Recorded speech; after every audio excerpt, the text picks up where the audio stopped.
Today's episode is proudly sponsored by Bourbon Mountain Productions, the home of custom laser engraved magic. Whether you're looking for personalized tumblers, engraved knives, wallets, or unique decor, Bourbon Mountain Productions has something for everyone. That's right. Bourbon Mountain is all about bringing your ideas to life with precision and passion. You dream it, they engrave it. It's that simple. Head over to bourbonmountain.com to browse our lineup of completely customizable products. And if you're listening to this podcast, you know there's exclusive discounts waiting just for you. So don't wait. Grab yourself something unique. Support a small business. And remember, when you think custom engraving, think Bourbon Mountain Productions. Thanks to Bourbon Mountain for sponsoring today's episode. Now let's get to it. Let's fucking go. Let's go.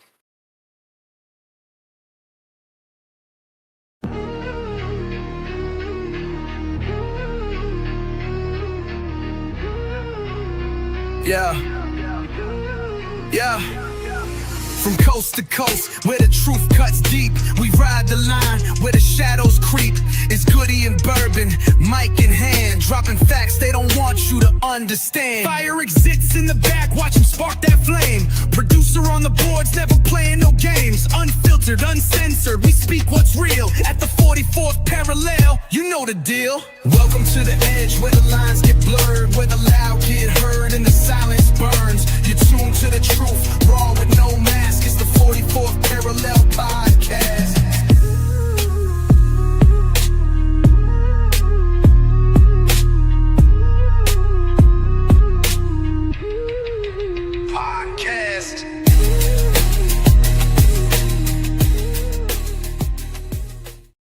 Hey, yo, what is going on, everybody? And welcome back to the 44th Parallel Podcast.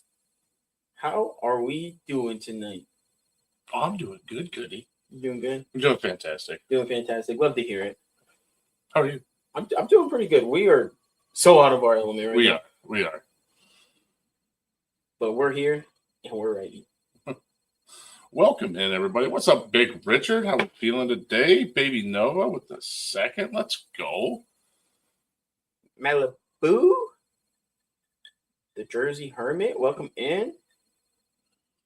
Juicy Evil, Trash Panda. Let's go. The man himself, Black Diamond.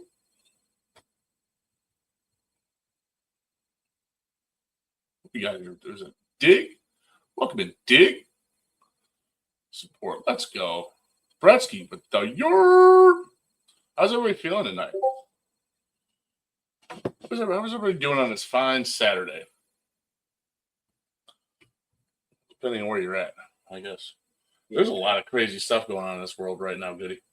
There is. But we'll be driving right back to it tomorrow. Yep. I'm sure you're so excited. Oh, yeah. Spent a whole bunch of time in the truck with you. It's my dream. It's coming true. I was doing. Red Knight, welcome in. Crazy people. Wait, where did that happen? Yeah, we don't talk about Bruno. Not here, not right now, or ever. Yep. Well, we got. We're feeling okay. Yeah, like I said, we're doing good. We're doing good, Bresky. I appreciate you asking. It was a bit of a recovery day, but I do believe we have a guest here tonight. We do. All right. We do have a guest here tonight. Will you ready to bring him on? Let's do it. We got Black Diamond coming on the show tonight. Let's get him in here.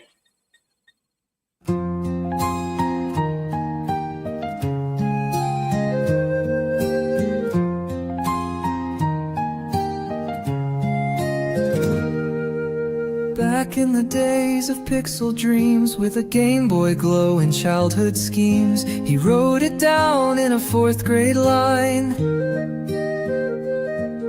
Professional gamer, that future's mine.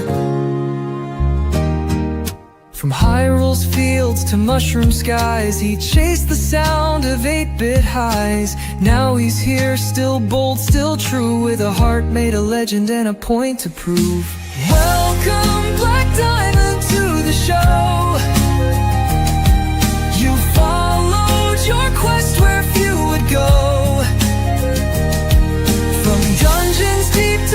Podcast's mics. You're the player who still rolls critical strikes. This is your time, your path, your call.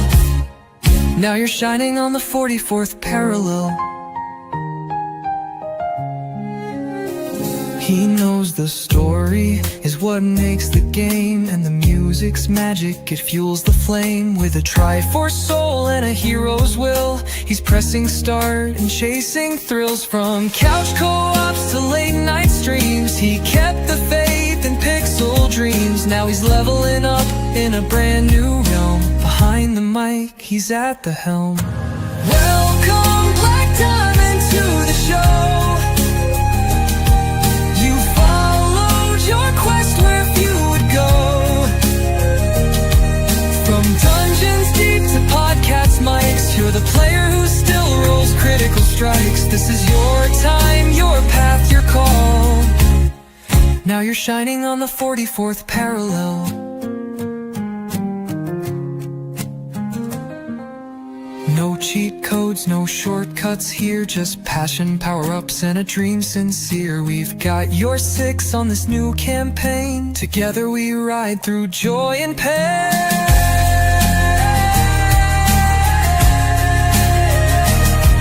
So welcome, Black Diamond, raise that sword. You're not just a guest, you've joined the horde. In the realm where stories rise and swell, you're the newest legend of the 44 parallel. Now you're shining on the 44th parallel.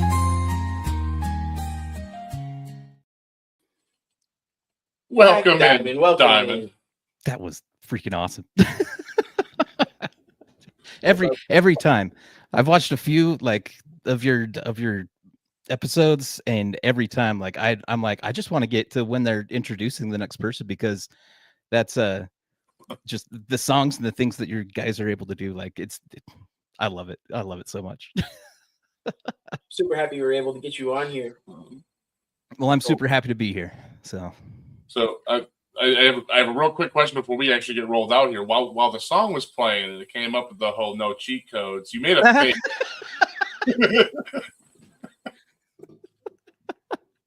Oh man, some of those I will say some of the things I try and do everything as legit as I can, right? There's some things it's just you have to cheese it. So there's some things where I'm just like, you know what? Now we're going. If there's a glitch, I'm gonna exploit that. If there's a cheese, I'm gonna use that. So when it was like, oh yeah, no cheat codes and no glitches, and I was like, sometimes, most of the time. I mean, if it's in the game, it's in the game, right? Allegedly. So we're gonna roll right into this, and we typically start off with. I mean, you said you've been watching a few of our shows now, so I think you know what we're about to smack you with right now. An idea. So I don't know exactly, but an idea. Okay, who is Black Diamond? I am.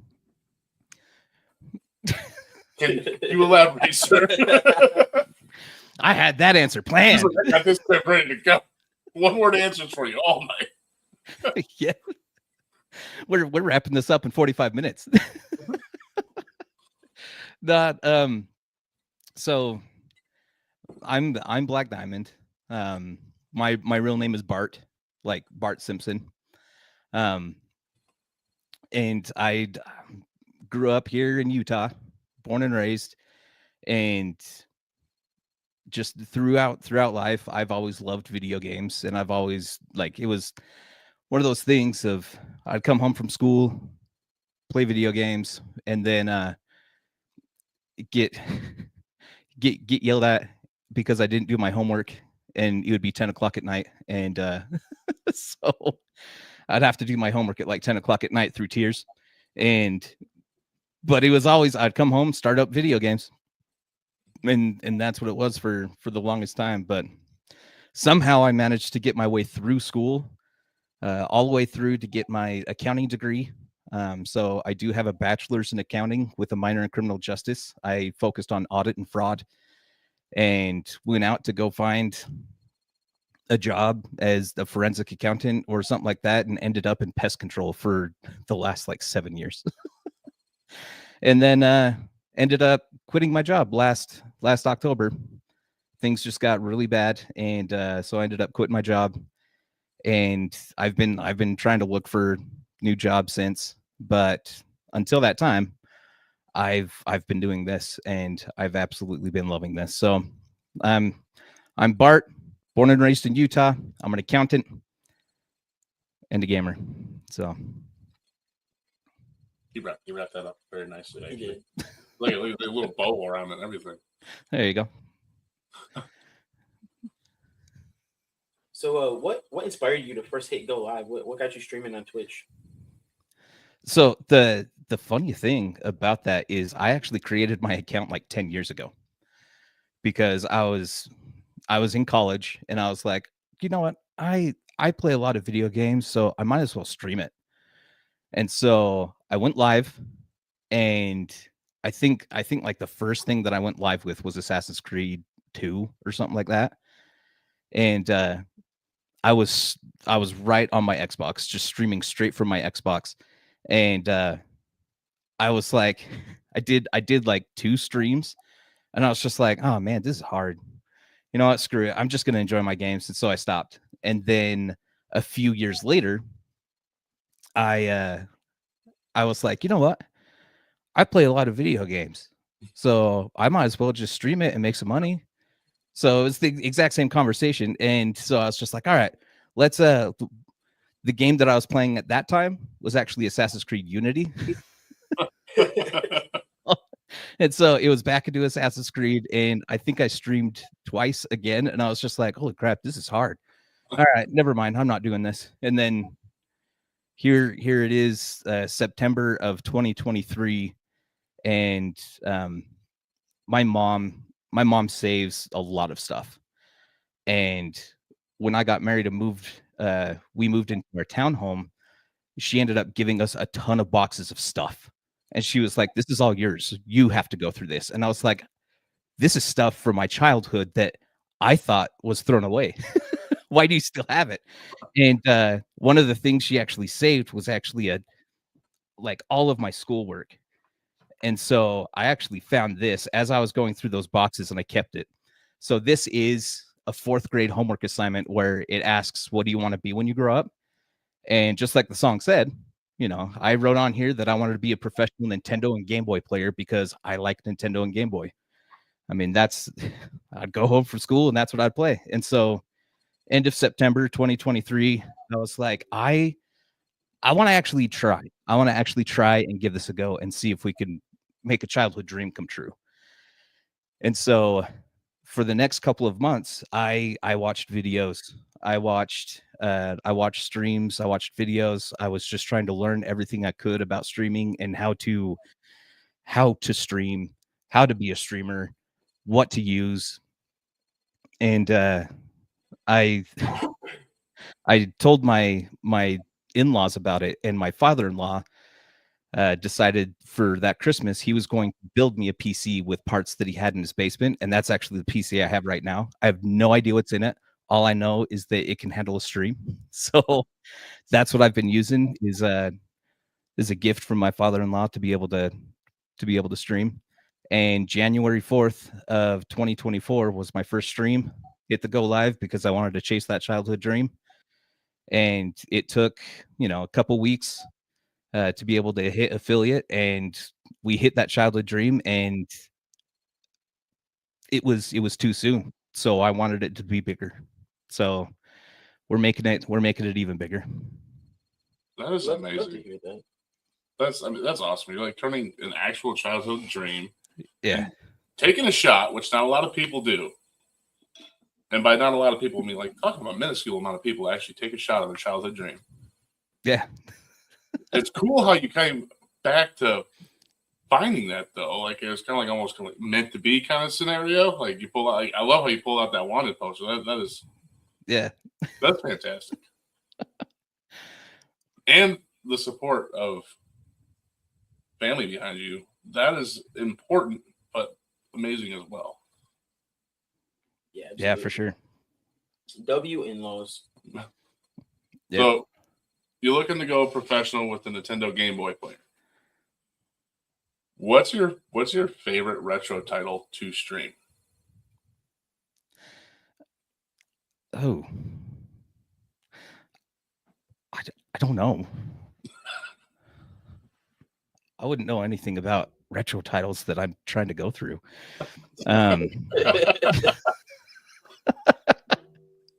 No, I absolutely love The Legend of Zelda, the entire series for the most part. I freaking love The Legend of Zelda, and so when it comes down to it, I don't know if there's a favorite game, but hands down, Legend of Zelda series is where I go. And you're currently doing a complete playthrough of that, right? Right. Yeah. And so I'm going through the entire series in timeline order.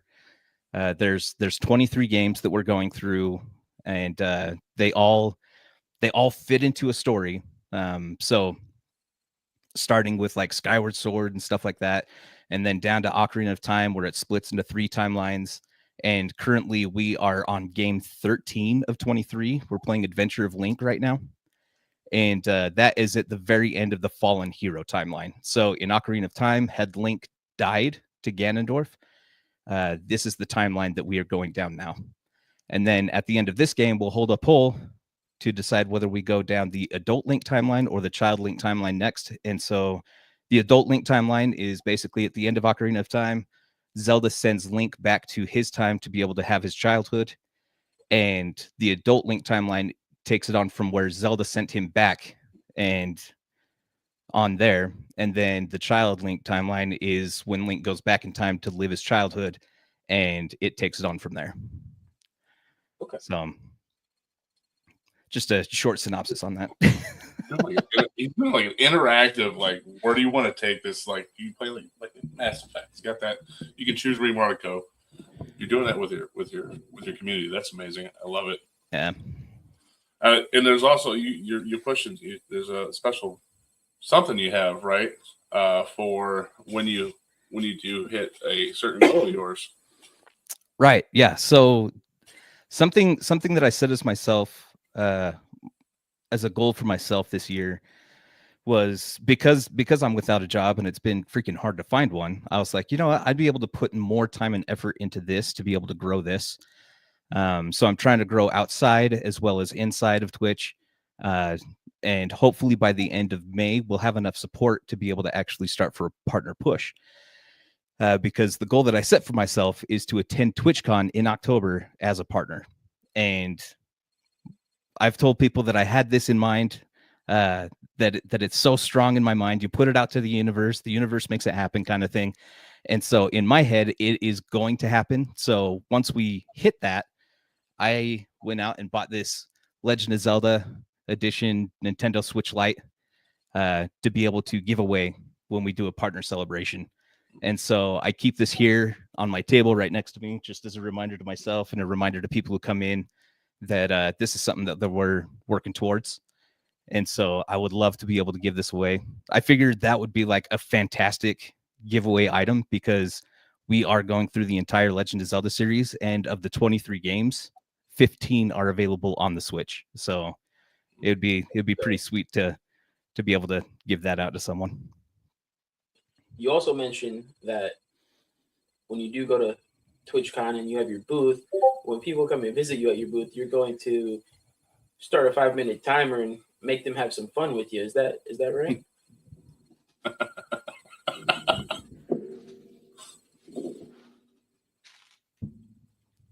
Yes. I've got 30 of these. I'm bringing them with all of you guys who borderline waterboard me during my stream. We're returning the favor to you guys. So letting you know now.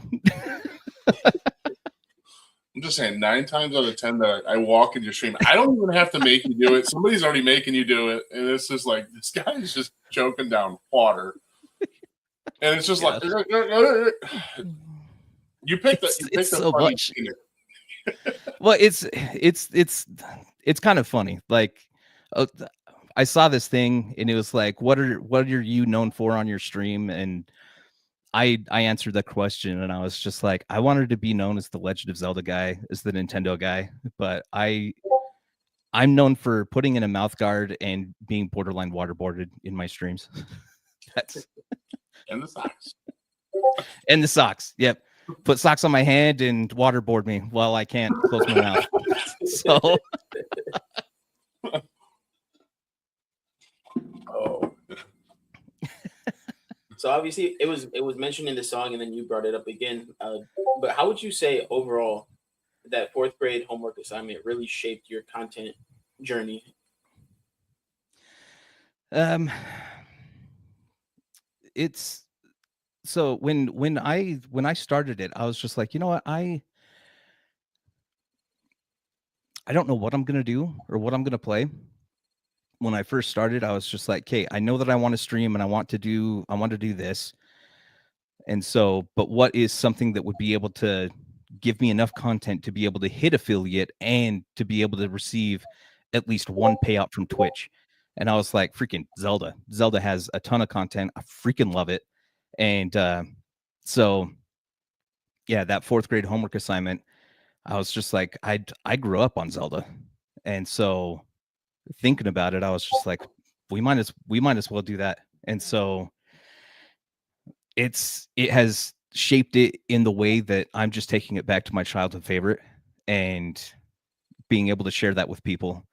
And it's surprising to me that not a lot of people have actually played Zelda games. I mean, the ones that they know of are Breath of the Wild and Tears of the Kingdom. And here I am showing you guys the freaking Oracle of Ages and Oracle of Seasons. And people are like, I've never heard of this game. Triforce Heroes. A lot of people are like, what is this? And I'm like, oh, it's Zelda. Even though Triforce Heroes, in my opinion, shouldn't even be a Zelda. It was so terrible. But we're done with that game. We're done. We've moved on. It still haunts me, though. So would you say finding that, because you said you tried streaming 2 times before, would you say finding that assignment again and just kind of seeing that, was that like just a little bit of extra motivation that you needed to really give this a proper try? Yeah. Actually, yeah. So during that time, actually, to give you a little bit deeper insight into that, during that time, I was working my job I was the controller for a pest control company, and my wife was working her job as the director of client services for a retirement financial firm. So they help people who are approaching retirement and helping them with their finances, with financial planning, and just how to be able to use their money through retirement and, you know, be set for the rest of their lives. And my wife was not happy with where she was, and she was wanting to leave. She was really wanting to leave. And so during that time, as I was going through, we sat down, went over finances and stuff. And in order for me to take on the full financial responsibility, I would need to be making another $30,000 a year. And so I was looking at other opportunities to be able to, you know, like part-time, whether it was just like remote bookkeeping or just simple little things like that, like side hustles, trying to find different side hustles that I might be able to do. And so when I was going through all that stuff and I saw that homework assignment and said I wanted to be a pro Nintendo player, I was just like, that might be my side hustle then. And so I really went into it with the intent that I would be able to use that, use this as a supplement to what I was doing to be able to meet that requirement that I'd be able to take on the full financial responsibility of our house. And here we are now. She's still at her job and I left mine. So, but her job got better. And so she doesn't mind what she's doing right now. She's enjoying it, and so things got better for her. My whole year last year ended up taking a very strange turn, and I had to leave my job. And so now we're here, and it's something that we talk about quite a bit, of me trying to find a job but doing this in the meantime. And I am so grateful for her that that she's allowing me, and she's okay with me doing this while she's the one who's working and being able to take on the full financial responsibility of our house. And so it is like I have been beyond blessed with her. So that is how that homework assignment has really shaped what is happening now. Is it gave me an idea. I started to run with it, and now I'm at a point where I'm like, I would probably be able to make this a full-time thing. So that's what I would love to do. That's the goal. That's the main end goal, is being able to make this a full-time thing that would be able to support our family.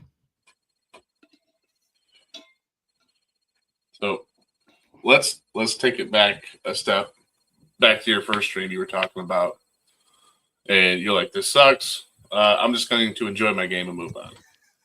So you were playing Assassin's Creed 2, or we can touch. It sounds like both the experiences went about the same, so we can touch either on the Unity or the 2. Yeah.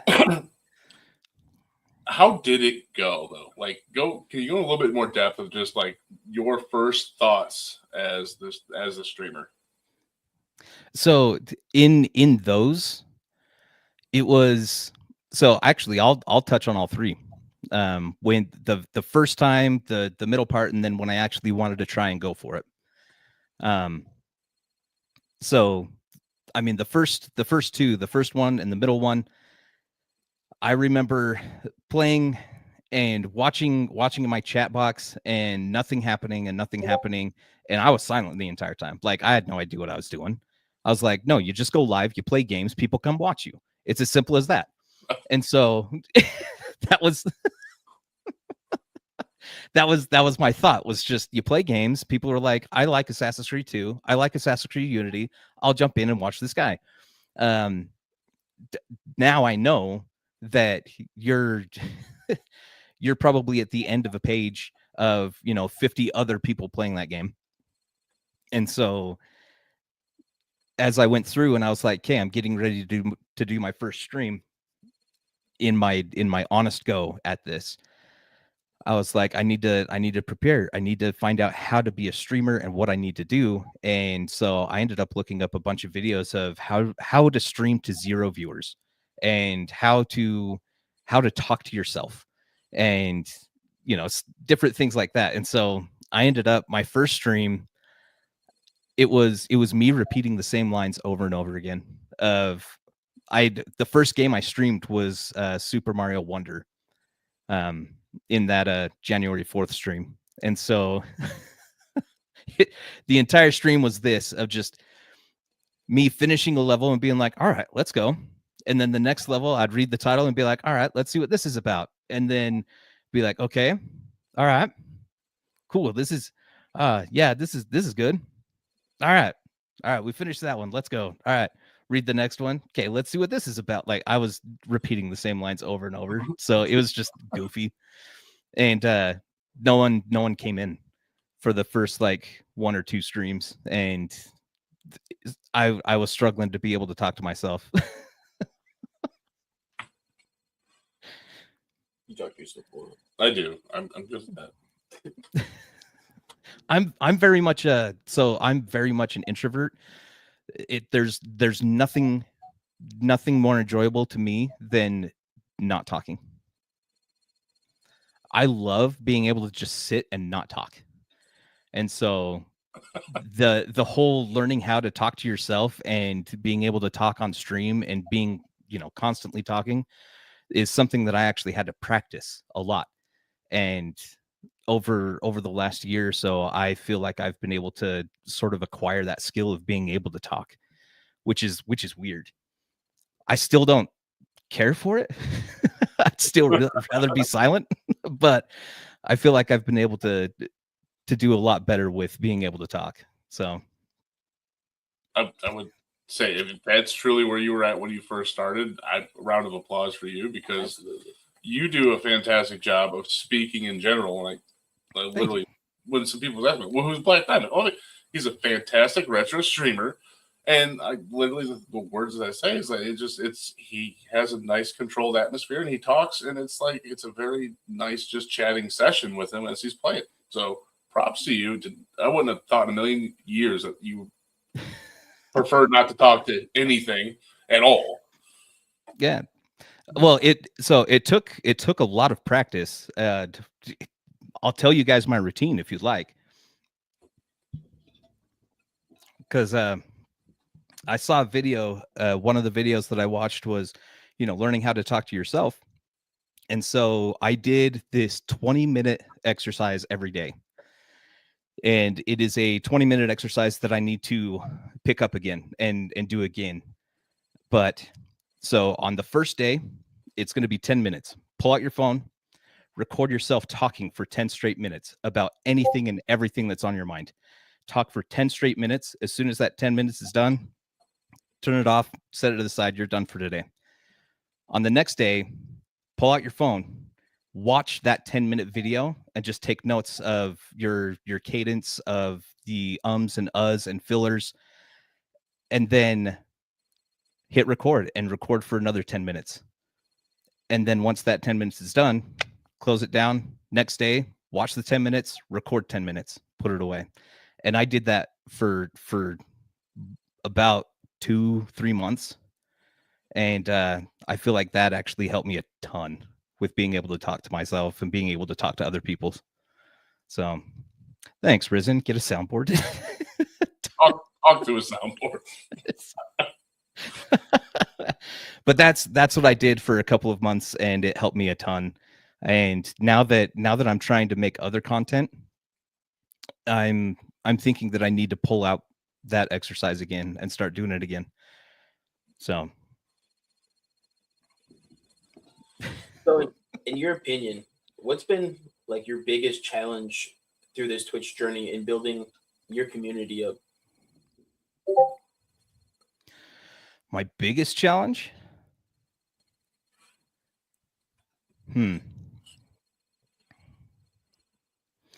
So my biggest challenge is my internal dialogue. Just that the self-doubt that ends up happening. I usually turn off my viewer count, and at the end of a stream, I'll see what the average was and what the peak was and stuff like that. And so I try and just have fun during my streams. And then at the end, that's when I end up getting hit with the numbers. And I'm like, oh man, like that wasn't as good as it could have been.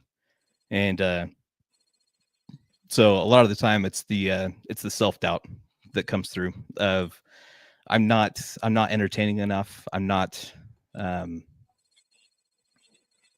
as fun to be around. I'm not, just those, I'm not worth it.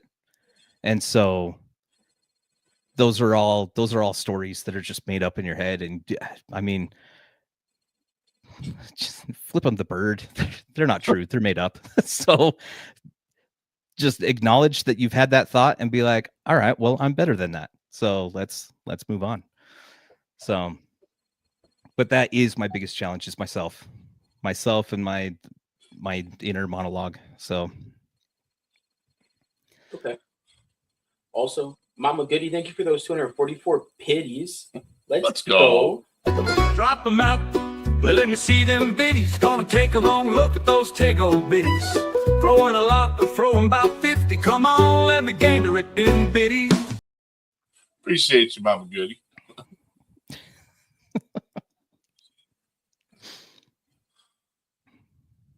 So, how do you stay consistent with streaming while balancing the real life, the job hunt, the making sure you're W hubby for the W wifey, everything that's going on with you, the puppies? How do you balance it all? Schedule. I've it was really hard in the beginning, but talking to my wife, she was like, you need to time block. And so time blocking has been the biggest thing for me. Being able to be like, okay, in the morning, here's what we do. Like to give you guys like a day in the life of Diamond kind of thing. A typical day is so we'll take Monday. So Monday, for example, my wife and I, we get up at 4:00 in the morning because we go to the gym at 5. We try to be back by 6 so that she can get ready for work. I can get ready for the day. And around 7:00 or so, like that's when I'll make breakfast for us. And then as we're both getting ready, it's around 8:00. Like I'll go down and I'll make her coffee. I'll make sure her lunch is ready to go, fill up her water bottle, so she doesn't have to think about any of that. She can just grab it and walk out the door. And then that's when I get online and I pull up streams and I start supporting. I support as much as I can. So I get out there, I try and be on by 8, and I am supporting until about 5. So every day, every weekday, I should say. I usually take breaks during the weekends to be able to spend time with my wife. But I'm treating this like a full-time job. So I'm online at 8 in stream supporting until about 5, and then I get dinner ready. I go down, typically we'll do like steaks and salad or salmon and asparagus, and those are go-to meals that we eventually have during the week. So I'll go down and I'll start getting those ready. But in that time from that 8 to 5, I'll spend about an hour looking for a job, and then I'll spend another 2 or 3 hours trying to edit videos and finding clips. And currently right now I'm actually putting out a series. I sat down and ranked the entire series of Zelda, all the games that we're playing. I sat down and I ranked them. So I'm recording videos for that. And so I'll spend, a couple hours recording and editing, trying to get those ready to be able to be posted. And just throughout the day, it's, just hanging out with the dogs and taking care of them. And it's pretty simple, but at the same time, it's a lot. It's so freaking much to be able to do this kind of stuff. Now you are doing a lot of extra work with trying to incorporate all the social medias, right? I heard you say a lot trying to get the people into Twitch. Right. Do you have those links handy on hand that we can get them posted up in here so that we can share that a little bit for you? I think I can bust them out real quick. Hold on.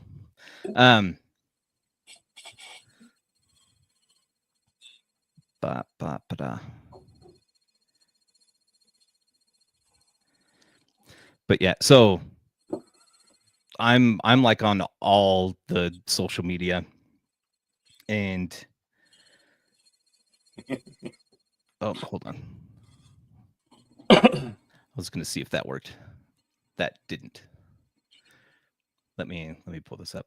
So I'm on TikTok, I'm on Instagram, I'm on X, YouTube, and it's one of those things that it's like you make one video, like you make a short for YouTube, and you already have something to be able to post on TikTok and Instagram. So I'm posting the same videos across all platforms, but it's pretty much at a point where I'm just throwing everything at the wall to see what sticks.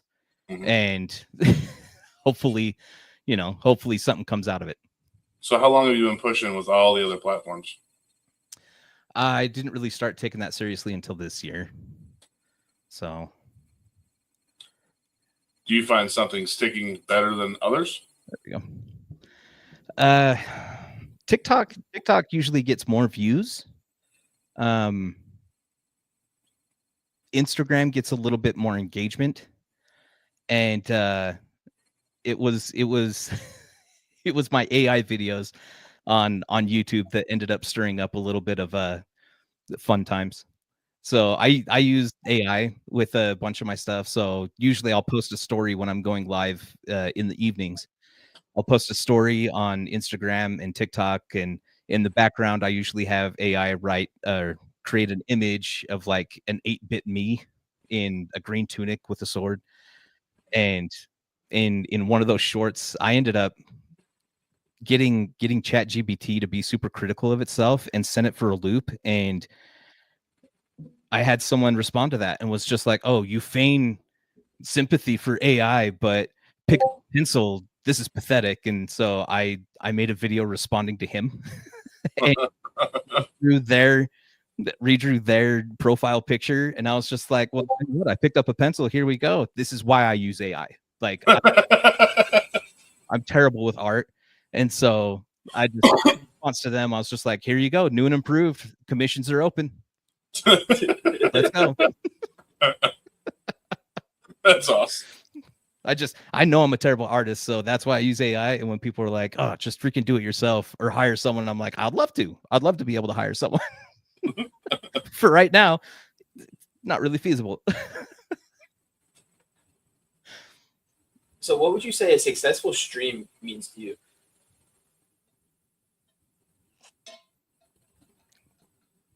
A successful stream is one where you are having fun. And for me, having fun with it is like number one priority. And another thing that I kind of base the success on is engagement of the chat, which I feel like I shouldn't sometimes, because I am a very I'm a lurker heavy kind of person. So a lot of the people who come into my streams, a lot of them are just lurking. And every once in a while, I mean, we'll get some chatty sections in there, but I do feel like I'm more of a lurked stream than a chatted stream. So but when the engagement is up, like it makes me feel good when the engagement is up. Either way, as long as I'm having fun with it, and hopefully you are having fun being there, that's what makes it the most successful for me. You do have a stream that's easy on the eyes. It's really awesome to see retro games. They're not all out there. Like, I mean, I guess there could be if you're actually looking for that profile. You and there's only a couple other people that I've actually stumbled across that I actually enjoy talking to from time to time. But watching the retro streams as a lurker while you're working on videos, editing or whatnot, or doing your job, or even got it popped up on your phone while you're driving, just watching. It's fun to watch. Yeah. So. Yeah, I love my lurkers as much as my chatters, and so I'm super happy to have those lurkers. Lurkers make the Twitch world go around. Yeah. Heck yeah. It really does. So, any advice you give to someone that feels like they're too late to start streaming at this day and age? Honestly, I've been that person. I was like, I got into this way too late. But the thing is that there's new people every day. There's new people who are jumping into streaming. There's new people who are getting onto Twitch and watching. I mean, it's crazy to think about when you think about how many streamers are on Twitch that will stream, in a month. Like there's over 7 million streamers within a month. And so to be able to be one of those people, I mean, it feels really daunting that there's so many people. It's so saturated. You're never going to be found. But at the end of stream, when you see that you've had, like 10, 15, 30 people, like it's pretty amazing to see that. And so it's never too late. It's never too late, because there are new people every day there are people out there looking for something new every day. So for me, I'm out there. I'm supporting the usual people. I mean, one thing that I've been claiming for the past year or so is I rise with Risen. So that's my go-to in the morning is I rise with Risen. And so and then after that it's, you know, there's a bunch of people that I love to be able to stop in on and support them. But at the same time, I'm finding that I end up going to the same people all the time. And I want to be able to find new people. And so I've actually been venturing out and finding some new communities and finding new people to be able to support. And these people that I've recently been able to engage in conversations with, like, they are amazing people. And I'm so happy that I was able to go out and find these other people. And so it's just, yeah, I've got my comfort zone that I stay in, but I'm trying to grow beyond that and meet some new people. And I've had a few of them pop in, and a few of the people who are in my stream from the communities that we all share, like, you're starting to get to know those people too. And I think it's awesome being able to sort of bridge that gap between communities and just make them all grow. Also, Risen is on something in it. Watching us in the shower? Hey. I'm Risen. Better than when he's on the pod. That's true. But hey, back at you, buddy. I've been there.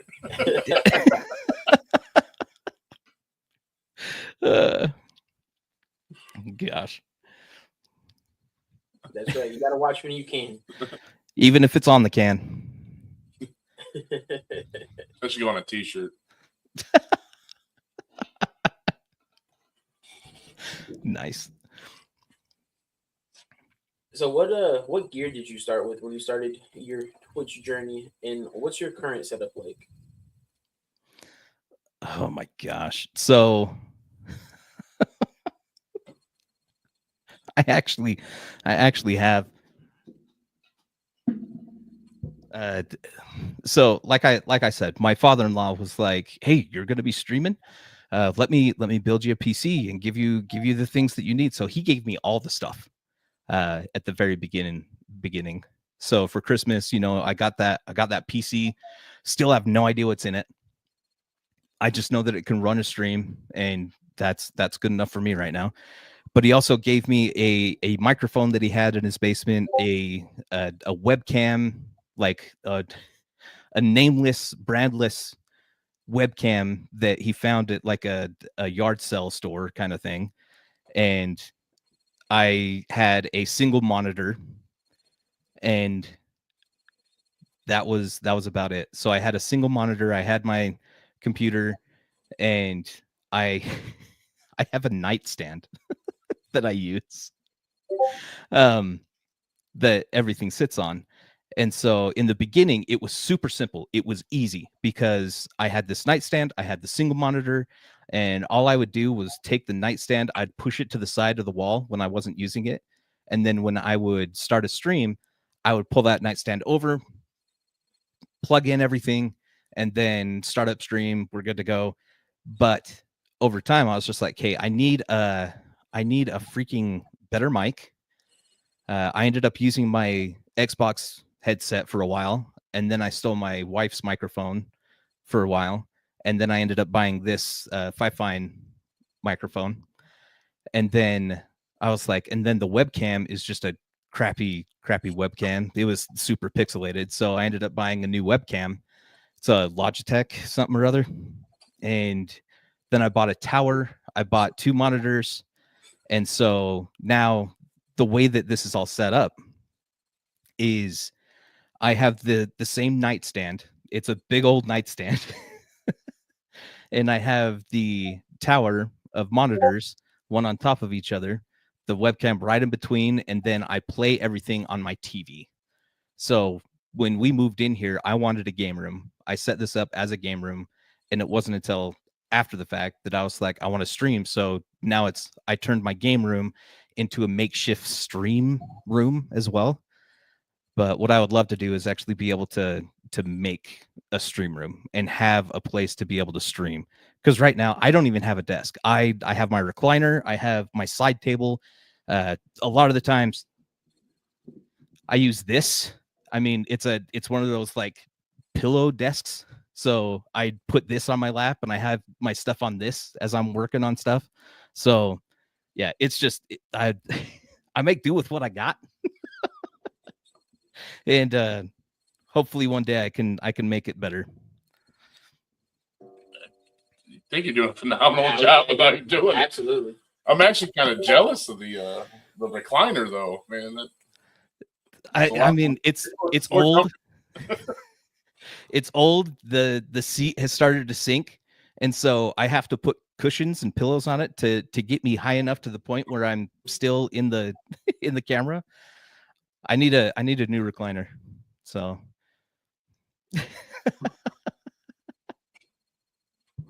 The heck of a game chair, though. it is a heck of a game chair. I will have to agree with Risen on the W father-in-law. For sure. Yeah. That's I'm pretty sure that like in I would say, you know, the midlife area that you go, if you would say, hey, father-in-law, I'm going to start streaming. Yeah. First off, most of them don't know what that is, because that's what I kind of got for my reaction was, what's that? Uh-huh.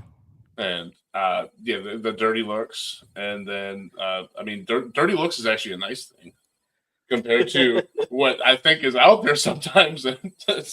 So W father-in-law. Yeah. You got some major support there. I will say though, in my family, on my side of the family, I was talking to my uncle. I mean, this was a couple months ago.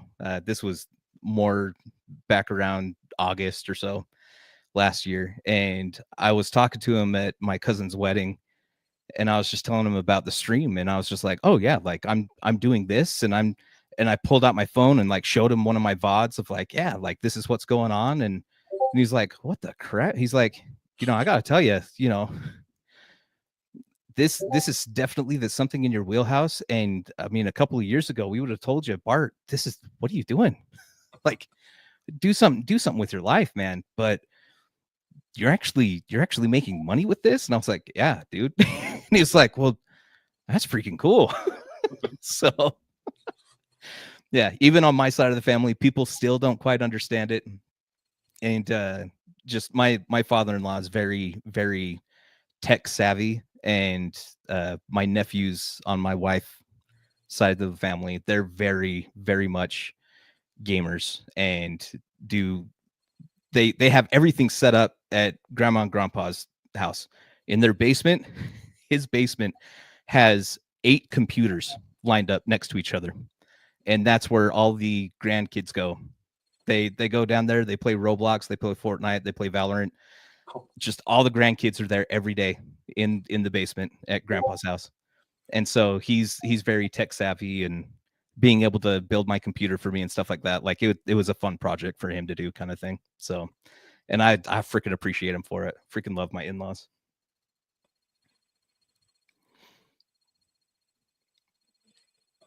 Yeah, that's awesome. I'm jealous.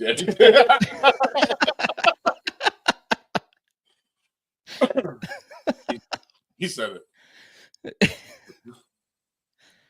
I think my wife's in there. Love you, wifey.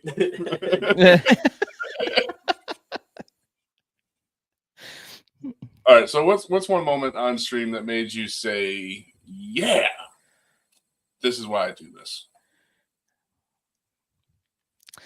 Oh man, there's been a couple moments. Oh dang it! Like, hold on. Recliner, what's going on here? I'm also a very emotional person. So just hearing that question, I was just like, oh crap, making me think about those times. I love seeing people hit their goals. and I love being a part of people hitting their goals. And so I was able to do a collaboration with Jagu and Plucky Cat, and they're two people that I met when I was going around just looking for new streamers. I ended up coming across Inu Kiddo and Plucky Cat. They were streaming together, and then they invited me to their Discord, and Jagu is the third owner of the Discord. It's called the Pet Fiends, and they're all VTubers.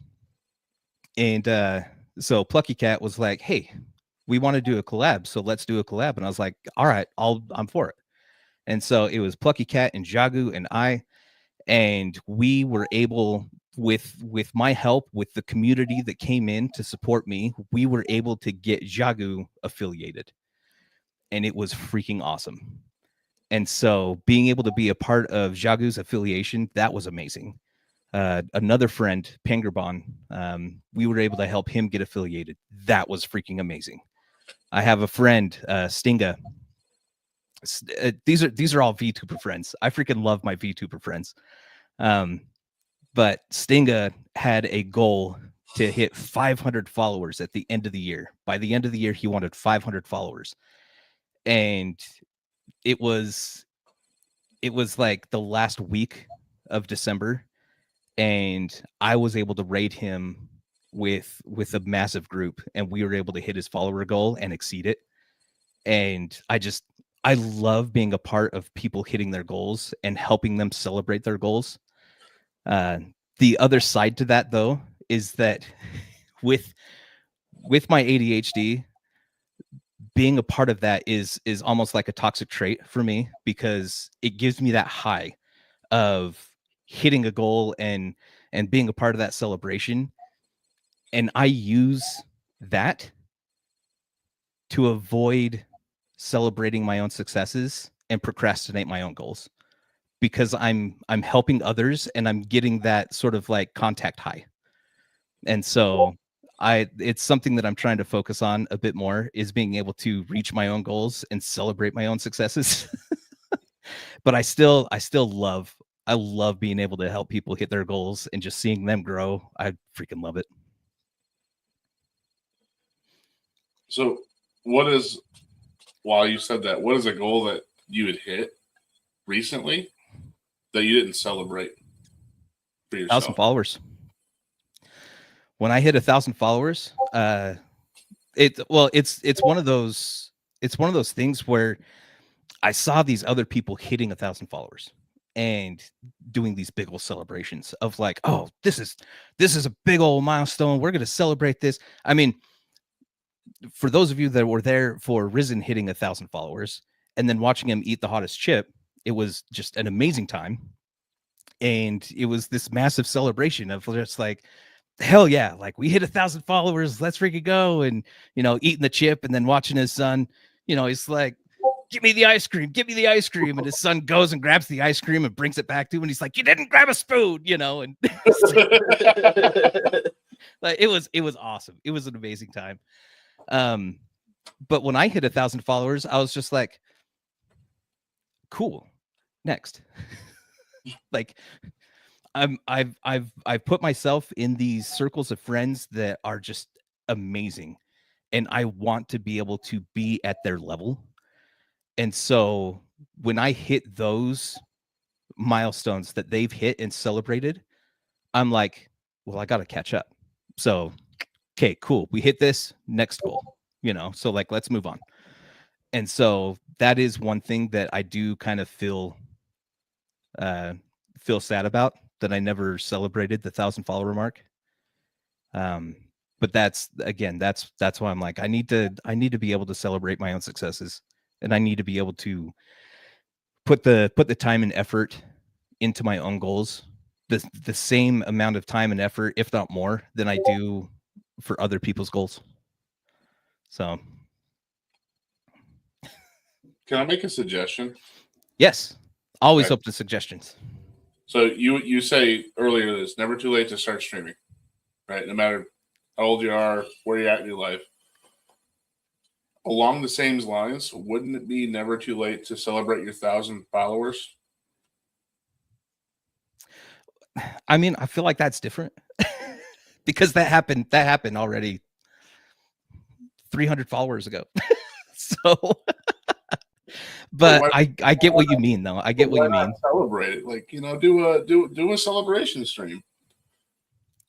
Yeah, and I mean that's one thing that like I talked to Reaper Alice about it, and I mean she was freaking awesome about it. She was like, you have to be able to freaking celebrate those things. And so she did help me with something a while ago. I don't even remember what it was, but it was something fairly simple of being able to celebrate something. So, but yeah, that's a good one.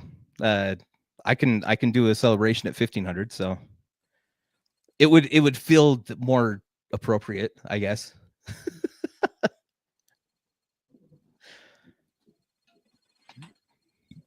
So obviously you play a lot of retro games and stuff. Do you prefer the nostalgia fueled gameplay, or do you sometimes just like to explore new titles with chat or just in general? So for me, I mean, I do like the nostalgia fueled games. Um, and that's sort of a given when I'm playing through all the Zelda games. However, I do really like the newer games as well. Being able to try new games, being able to explore different genres and stuff like that. I have an extremely hard time with horror games. I get scared easily, and I will not progress in the games if I'm too scared. And all of October, I was just like, you know what, we're gonna step outside that box. You know, if you have a hard time with horror, then do horror for the content, if not for anything else. So do some horror streams. And so I ended up playing Outlast, Dead Space, and then we ended up doing a big old Halloween stream with Mortuary Assistant. And I ended up liking Mortuary Assistant and went back and got all of the endings on stream. And so that was a fun time, actually. But I'm open to new games. I'm open to try new things. Even the last year, I'd never played a Souls game before, but freaking watching people like Risen, Call Me Noms used to play it a lot when he was streaming, and the Fury streams it all the time. And so watching all these people playing Elden Ring, I was just like, I want to give that a try, but Souls games are freaking hard, and I don't know how I'm gonna do with the difficulty. And I ended up doing great with it, and I freaking loved it. And so now I'm like, I kind of want to go back and play the other Souls games now. So we might be throwing those into the docket here in the future. That would be awesome. Have you ever had any trolls pop in your chat? Kinda. I had one person who their introductory line, their first time chat, was the weird oh my gosh, the weird anime, you know, of just like with the asterisks of like blushes, hides and corner kind of thing. But it was in the asterisk, and it was something along the lines of taking a hefty smell of your asshole. And I was like, what? Like, why? Why would you say that? They ended up being in there for a couple streams, and then I haven't seen him since. I completely forgot who it was that did that, but I was just like, why would you say that? That's weird. And so, but for the most part, that's one of the more trolly people that I've had. I had another person come in and be like, why would you say those things? You're a fraud. And I'm just like, I have no idea what you're talking about. Like, what did I say? When did I say it? And they're just like, oh, you can't do this. And I'm just like, there was zero context. And it was kind of frustrating. So I was just like, I'm kind of done talking to you right now, dude. Like, but that's about as trolly as it's gotten for me. You had any positive trolls? I mean, and not in the normal sense. Obviously, like we run in the same communities. We know there's a lot of positive trolling going on. Yeah. But like I'm talking about the funny ones that come in. They say hi for a second. They say some completely random stuff, nothing negative. Yeah. And then they dip. I can't say that I can think of any right now. I don't know if I've had the pleasure of positive trolling. But when it comes to trolling, though, something that I look towards is a streamer named Queso. A lot of people know Queso, and everybody calling him fat, everyone making fat jokes about him, and it with him, he plays along with it, and then he'll play back with the all right, ban that person. All right, whole chat is banned. Like he'll play along with it. And so when it comes to trolling, Queso is kind of the master of being able to handle trolls. And so I kind of look up to him a bit about that. It's kind of fun to see him banter back with them. And then when they really get something off the cuff and just catch him off guard and he laughs at it, it's just like, all right, that was a good one. So it's something that he embraces and he plays back with them. And so being able to handle trolls like that, I would love to be able to be at that level. It takes experience, right? So you're gonna have to, oh yeah, you're gonna have to go through some of the rough stuff to be comfortable with it. For sure. So what's your approach to growth, collabs, networking, consistency? For me, the two biggest things is networking and consistency. So there have been people, I've been on Threads a lot recently, and there's a lot of people who are starting off streaming, and that's sort of who I've been connecting with on Threads, is people who are starting out, and they're like, for someone who hasn't streamed before, how do you get your first 3 viewers? How do you do this? And I tell them, I'm just like, the two big things is network and consistency. So network, you want to go out to streams, go support other people, and be active in their chat, show up to multiple streams of theirs. I believe it was Risen, actually. Risen didn't know that I streamed for a while, because I'd never say anything about me streaming or anything like that. Like, I just showed up in his stream and asked him about Elden Ring, and he dropped everything that he was doing, showed me around Elden Ring, was like, showing me how big the map was and stuff like that and how cool it was. And I was just like, all right, that's freaking awesome. Like, I really love that he did that. I mean, he had, like 40 plus people in his stream at the time, and he dropped everything he was doing to show me just one person who entered his stream on this day. And I was like, that's really cool. And so I kept coming back, and it wasn't for a while until he realized that I streamed. So being able to go out and support other people, and then letting them come to you or let them look into you, kind of thing. That's sort of how I go about my networking. Like, I don't go in there and I'm just like, hey, like, how are you doing? Oh yeah, like, in my stream I did this. Or I go and I talk to them, and I show up to a couple of their streams, and just try and engage with them. And eventually those people end up coming into my stream, and they're like, I didn't know that you streamed.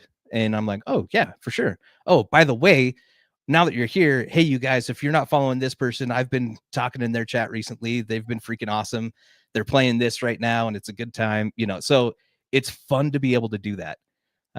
Where I've been going into these streams that have like 4 or 5 people, and then they'll end up showing up in my stream when I've got 25 to 30 people, and I'm like, oh yeah, for sure. Oh, by the way, this is Moo Boy, and he's playing through the Zelda timeline as well. So go follow him. He's a good time. So it's kind of cool to be able to do that for other people. But then the consistency, making a schedule and sticking to it, that has been my most proud thing that I've been able to do. I set a schedule at the very beginning of my streaming career. I set the schedule of Tuesdays and Thursdays. That was set. Tuesdays and Thursdays was set. Slowly, I've been able to add in Sundays, and then when I left my job, I added in Wednesdays. But being able to have that schedule and stick to it, knowing that you are going to be on at a certain time, helps people to remember or to come back. The way that I always approached it was, I wanted to be your favorite after school cartoon. You know, you go home from school and you're like, freaking, I know that Pokemon's going to be on. I know that Yu-Gi-Oh is after that, and then you got Jackie Chan Adventures. And then on this channel, you can watch Freakazoid and Animaniacs, and like I knew what shows were on at what time, and I wanted to be that for people. So Tuesday and Thursday nights, 7 p.m. Mountain, 9 p.m. Eastern, I was going to be Zelda. You can find me there at those times always. So, and that's what I've stuck to.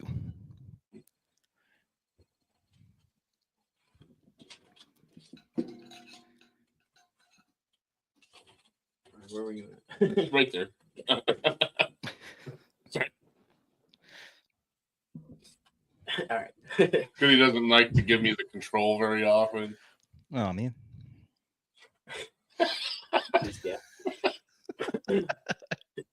So, Diamond, have you ever thought about streaming full time? Is that like you said earlier? That's like your goal. Is that something that you want to do in the near future? Or is that something that you want to just continue working towards? And then if you find another job, like what is it kind of all up in the air right now, or? It is kind of all up in the air right now, but I am playing with other ideas. Okay. I would love for full-time streaming. I would love that. However, I do really like accounting, and I do enjoy that. And so something that I've been playing around with sort of just as a business idea is that streaming is my full-time, and then make bookkeeping for streamers as a part-time. Because I mean, we're here in tax season. So if you guys haven't done your taxes in the US, you've got, another 2-3 weeks to be able to get your taxes done. And not a lot of people know how to go about doing their taxes for stream. And it all depends on if you do it as a hobby or if you do it as a business. And so if you're doing it just as a hobby, you just have to report your earnings and pay the income tax. If you're doing it as a business, then I mean you've got the income tax that you're paying, you have the self-employment tax you're paying, but you also have the benefit of writing off just about everything. I mean, this microphone for me was a write-off. My monitors, the webcam, that was all a write-off. Every game I play, every console I buy, it's all write-offs. And so that is something that helps me with my taxes. And not a lot of people know how to go around doing that. The gifted subs that I send out, those are write-offs. The subs that I am sub to just regularly, those are write-offs. And so these are all things that can help you bring those taxes down as a business. And so the idea that I've been playing around with is becoming a part-time bookkeeper for streamers to be able to help them be able to sort of handle their finances and keep everything organized so that at the end of the year, you can take the entire file of everything that, I've been able to take down and categorize. Like I've got everything categorized. I've got everything. We got receipts. We got everything good to go. So all you need to do is you need to take that file and give it to your tax accountant, and it's good to go. And so that's the idea that I've been playing around with as a sort of a part-time side business as I do a full-time streaming kind of thing. So I would love for that to happen. That would be my ideal, is being able to help streamers part-time as a bookkeeper and stream full-time. Yeah, that would be. I think that's needed out there in the world, like you were saying. Not a lot of people know this. Yeah, and it's, you talk to some of these kids, and it's like, hey, yeah, I'm just I'm playing games. I might as well stream it, right? And they're good at it. Yeah. They start making money, and it's like at the end of that year, they're like, I got screwed. Yeah. Well, and that's another thing, is not a lot of people know that you have to pay taxes on this at the end of the year. And so they'll get in a payment and then immediately send that back out to the community kind of thing, which is awesome. Like, good for you that you want to keep passing on that wealth. That's amazing. However, when you get that payment in, you need to be setting aside like 35 to 40% for taxes, just so that you're prepared for tax season. And then with the rest of it, do what you want. So, but yeah, I enjoy accounting, bookkeeping, stuff like that. So I would love to be able to do that for people. So what are your goals for the next year with your stream? Obviously, we know your aspirations or your firm deadline that you have set of being partner. Yeah. By October or for October. But for the stream itself, what plans do you have for content? Well, when I sat down and figured how much time that I spend streaming and the average play time per game in the Zelda series, it was going to take me about 2 years to get through it. But with adding in the Wednesday stream, it may take us till the end of the year. So for the next year, we'll probably be in Zelda. And then after that, there's other series that I would love to be able to play. The Tales of series, Tales of Symphonia, Tales of Arise, Tales of Vesperia, like these are amazing games, and I absolutely love the stories in those. The Dark Souls series, I would love to be able to play those games. Right now, I'm sort of juggling a couple of series on Sundays. I like to call it Side Quest Sundays because Zelda is our main quest, and then on Sundays we do something different. So right now we're playing Assassin's Creed Valhalla, and then after that we'll be going to Borderlands 1, and then I've got it so that we're rotating between BioShock, Assassin's Creed, and Borderlands. So that'll be a good time. So there's a ton of series I'd love to get to, and then eventually maybe take it to Backlog Sundays. I've got a ton in my backlog that I'd love to be able to play, and so maybe we'll do Backlog Sundays once we get to that point. Hell yeah. Typo with the rate of 17. Typo. Let's Go. go. Prove yourself in. Rain, rain, make them remember you. Push through hell and rain, rain, I will remember you. Rain. W Typo. W Typo. Welcome in, Raiders. For anyone that doesn't know, I'm Goody. I'm Bourbon. And we are the 44th Parallel Podcast. Tonight we have Black Diamond on the show. We are interviewing him, allowing everyone to get to know more about who he is, his journey as a streamer, his goals, things like that. We also stream Wednesday, every other Thursday, Friday, and then obviously Saturdays. Mm-hmm. Typo, I hope your stream was amazing, sir, and thank you so much for that raid. Why are you here? Huh? Where'd that come? Why are you here?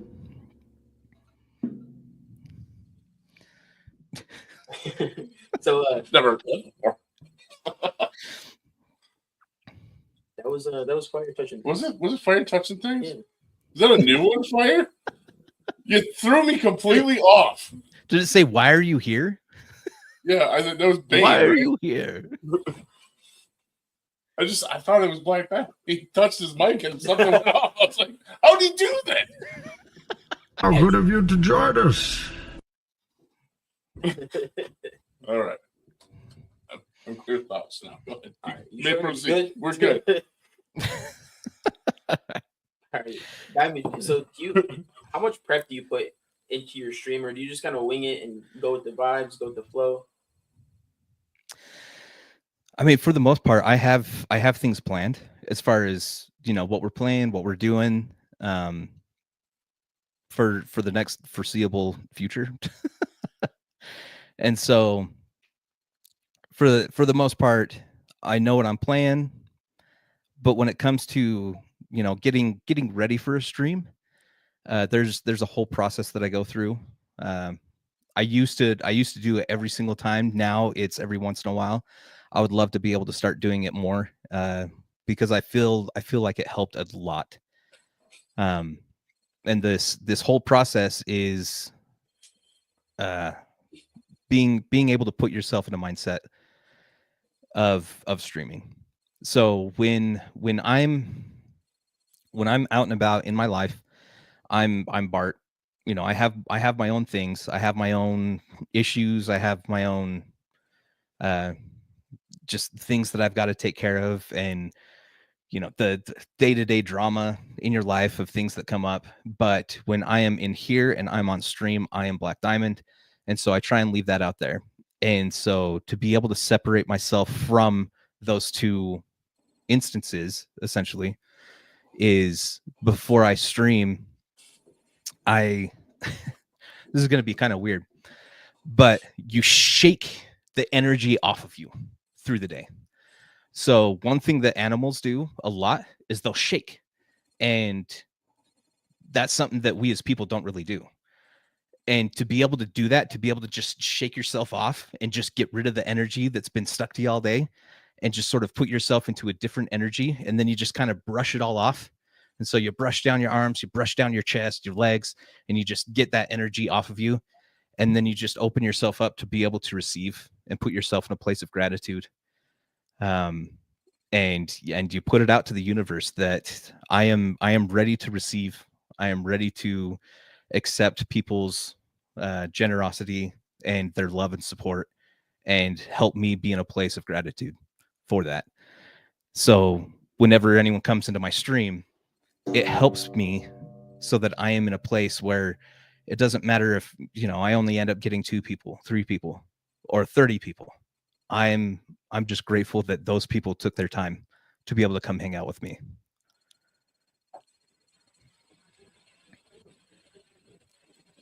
No question. All right. Yeah. Could you provide the shake? Can you do the shake? the shake. I'm asking for myself. I want to see like how excessive the shake needs to be.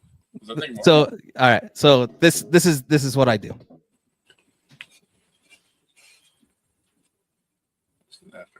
He's gonna have to stand up for it.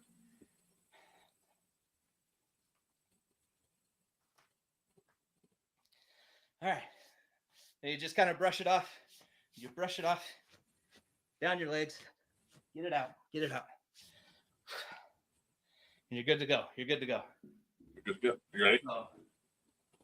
Ready? Okay. All right. And just with that kind of. All right. Go on. A little rejuvenated. Go for it. Go for it. Yep. Shake it out. Yeah. Just shake it out. There you go. Yeah. There you go. Brush it off. Brush it off. You've jostled that energy. Now brush it off. Get it out. Yeah. Yeah. Hey, I feel better already. Hell yeah. All right. Burpees can probably be like 5 minutes extra late every day. Good. I got the shake. Yeah. And now that you're in that new energy, you just open yourself up to receive and put yourself in a place of gratitude for anyone who comes in. Good to go. Good to go. I'm also out of breath now. Right? Be very grateful if I poured whiskey on your computer, though. No. And then that's when you run your pre-stream ads. So done. Catch your breath during that 3 minutes of ads. Yo, Prince Rain and Ohms. Ohms. Oh, don't say Ohms. Appreciate the follow. Let's go. Grateful for the follows, clouds lifting like the smoke. Climbing up this ladder, each rung's a thank you note. Screen be popping, love spreading all around in this digital jungle where real friends are found. Cheers, y'all. If I got the name wrong, I truly do apologize.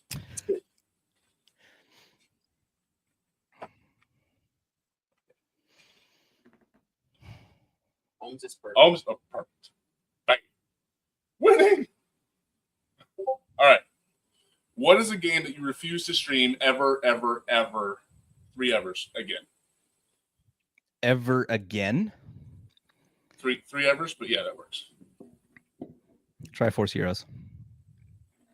That game was terrible. It is Isn't a that Zelda game. though? It is a Zelda game, but it is the dumbest. I don't know why it's a Zelda. I don't know why it's a part of the timeline. I don't. I mean, Zelda's not even in it.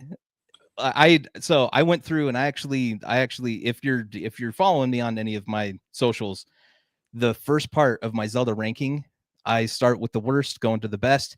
I put out the worst just this last week or so, and it is Triforce Heroes. Basically, the gist of the story is Princess Styla is forced to wear tights that she can't wear dresses over, and so you have to go find and fight the witch to be able to help Princess Styla be able to remove the curse of wearing tights so that she can wear pretty dresses again. That's the gist of the story. It's so dumb. So bad. And I'm like, why is this a Zelda? Why did they make this? This is so stupid. And I mean, the thing that makes it harder is that it's a 3-person game. And so if you're playing it solo, you're controlling 3 people. Like, you have to carry around your buddies, and then you have to be able to switch between them to be able to fight bosses and stuff. Like, it's ridiculous. It's so dumb. I'll never play that one again. If I do, I'm going speedrun strats where you play the first level and then you skip the next 3 and then move on. And that's how you go through the entire game, is you play the first level and then you use the skip option to skip the rest of the game. So a 15-minute game, that's all. Pretty much. The speedruns are like 20 minutes.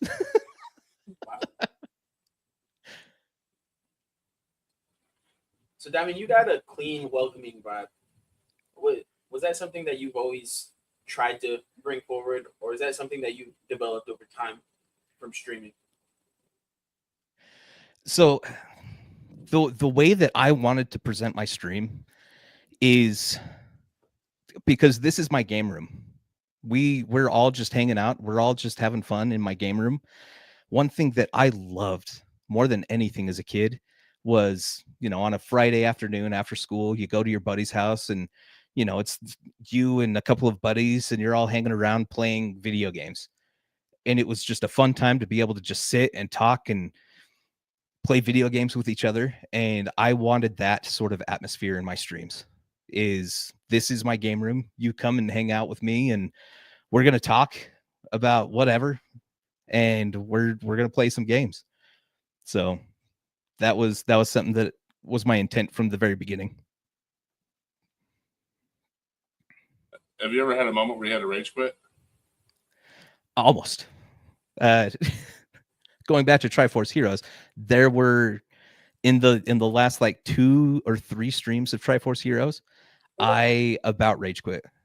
I was so done with trying to juggle 3 people and fight a boss and be done with it. And so actually in the last stream that I did of Triforce Heroes, fighting the final boss, you're fighting the witch, and you have to be able to control all 3 people, and you have to be good enough to be able to jump between the 3 people. And I died multiple times, and it got to a point where I asked stream, I was just like, hey, I love you guys so much, but can we not do any redeems until I beat this game? Like, can we hold off on the mouth thing? Can we hold off on the socks? And, can we just not do any redeems until this game is done? And people were very understanding because they could see how frustrated I was with the game. It's so, yeah, that was the closest I've been to rage quitting. And if I was not on stream, I definitely would have just turned off the game, thrown the cartridge across the room, and just been done with it. It's such a terrible game. You coming back with one title. Yeah.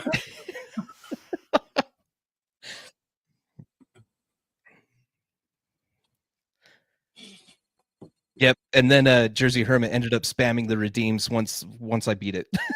So We had a build up. He had to get him out. yep. Well, I mean, at that point, you risk a lot of people collecting a lot of points. Yeah. And yeah, it gets wild. I remember you specifically told me there's larger redeems out there. I have a VIP one. Please shoot for that. Yeah. That's what I tell people. But for some reason, there's a couple people, and Paralyzed Play is one of them, that will come in and redeem everything. And then he's like, nope, I want to use them on this. And I'm like, okay.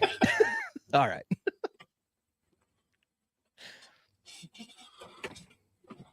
So what's a stream moment that you had that totally surprised you, whether good or bad?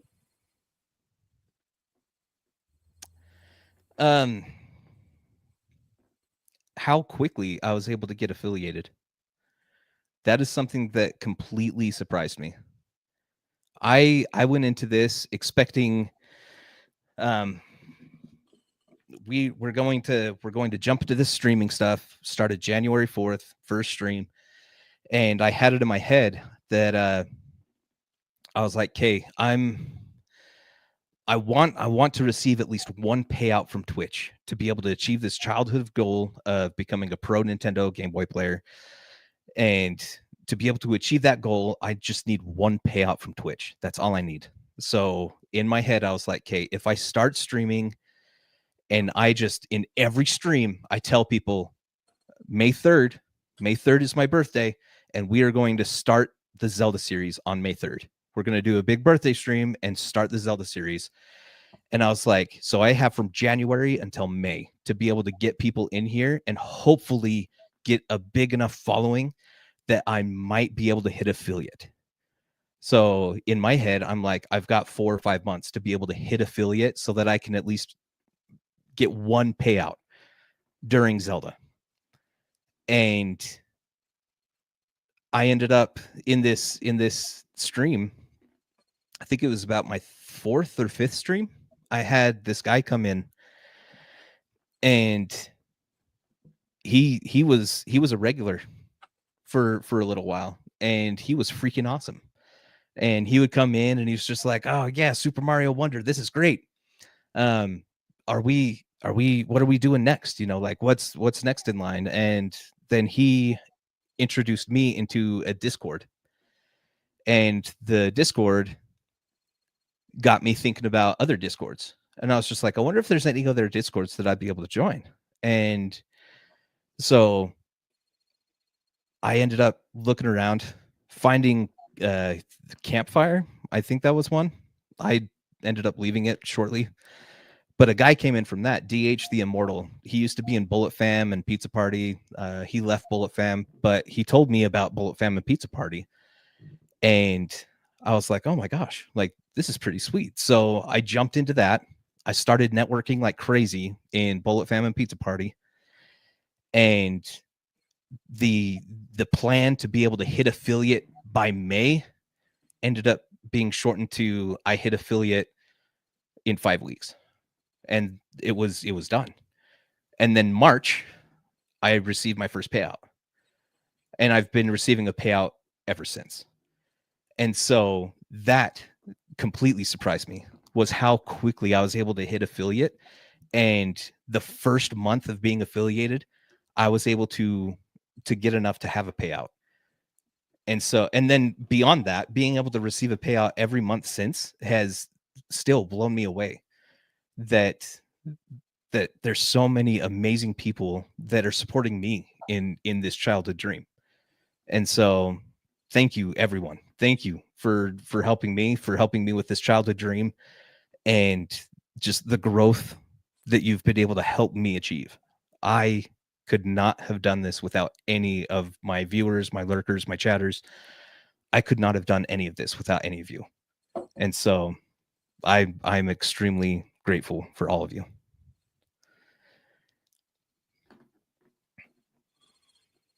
So how has Twitch changed since you started?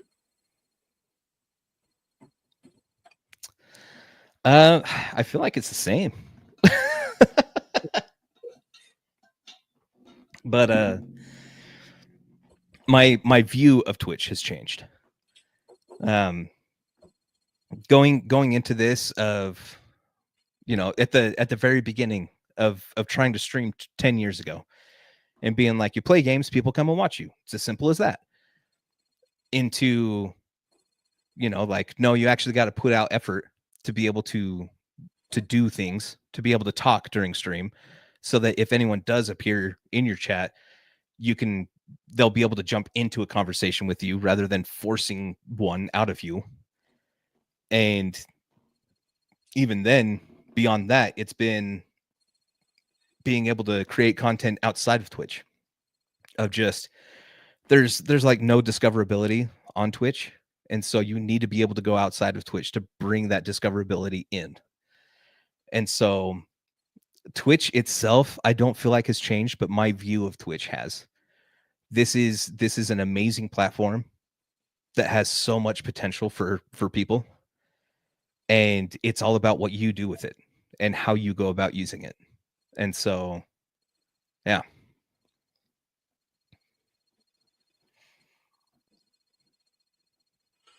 So how do you keep your content fresh and engaging for the returning viewers, the people who are your ride or dies, the people who come back every single time? How do I keep it fresh? I'm I feel like I do the same thing every time. It's, well, there will be the occasional stream where the mouth guard isn't even touched, but for the most part, it seems like people have enough fun with waterboarding me. So that's fresh enough, is doing that same thing, 3 or 4 times a week. So hey, if it works, right? yeah. But for the most part, it's like there's things that I want to be able to update. Like Risen mentioning a soundboard. Like I have a couple of things set up, but not nearly as much as I would like, because I've been focusing on creating content outside of Twitch. So there's so many things that I have as an idea that I want to do, but I have not implemented. And that's my biggest problem, is getting the ideas from here into postable or usable content. So, and you've been doing a lot of editing lately, and you said it's definitely not in your wheelhouse. You're an accountant, not a yeah. I'm not gonna say not a content creator, but like not the video editor. All that. I'm not a film editor. Yeah. How's that been going for you? How have you progressed through that from the time you started to where you're at now? So in the whole research end of being a streamer, there was a whole research part of how do I create content and how do I do this and how do I go about doing this. And so it was learning After Effects. I've only been able to do very minimal things with After Effects, and I would love to be able to learn more with it. But I've been able to learn more with Premiere Pro, and being able to jump in that, watching YouTube videos of how to work things and how to do things and how to do certain editing tricks with Premiere Pro. It was all in freaking YouTube University. That's where I've been learning everything. But one thing that I did see was an interview with Mr. Beast, where he said in every new piece of content that you put out, do something different. In everything that you do, try something new. So that's what I've been trying to do, is every time that I put out a reel or a short, I tried to do something different, whether it was the font, the being able to zoom in on something. One short that I'm really proud of is the Fire Squirrel came in and said that she doesn't like socks being on my face. So when I have the socks on my hands and I touch my face, she kind of freaks out. And then I was just like, you know what? Here we go. And just rub the socks all over my face. And, that was a good time. I thought it was so funny. And then I was able to take that, put music to it, made it this whole dramatic thing. And, now I have this 90-second short of her, expressing her fear and then me exploiting that fear, so it's I was really proud of that one and how it turned out. And being able to do these, I've been able to find different shortcuts to be able to get them done quicker. I've been able to find the font that I like, the style that I like. And so for the most part, a lot of my clips, I have my format that I enjoy, that I really like. And now that I'm moving on to creating reviews or creating the shorts for the ranking of the Zelda games, that is now a different wheelhouse. And so now it's I sit down and I record, and then I have me talking, I have my B-roll, I have the overlays, I have the sounds that I want in the background, I have images that are coming in and out. And so it's a whole different beast. And I was really proud of myself when I was able to get out that first ranking video, that first part to the rankings. And so this next week, I'm looking forward to being able to bust out part number 2 for the ranking videos.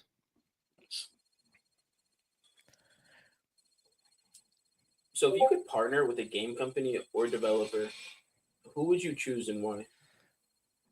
I mean, I'd go with Nintendo. Of course I'd go with Nintendo. But I don't know. I grew up with Nintendo. Nintendo was always my go-to. And being able to be partnered with Nintendo to make Nintendo specific content, I think would be amazing. They have some of the most fun games, in my opinion. And the thing that I love about Nintendo is just how family friendly it is. Because one thing that I do have on my streams is I do have nieces and nephews that show up in my streams. And so it's like, while I'm not necessarily a like a kid friendly stream, because I allow my chat to do whatever, and I find swear replacements funnier than swears, and so I end up using swear replacements a lot.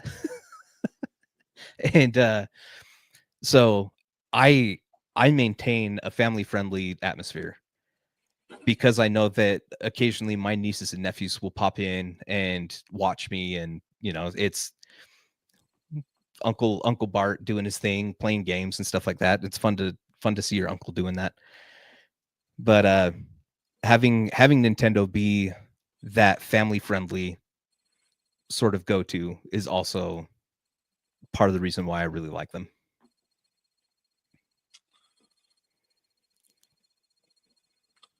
So, if you could jump into any video game world for one day, which one's it going to be? Oh, for one day? Yep, you get one day.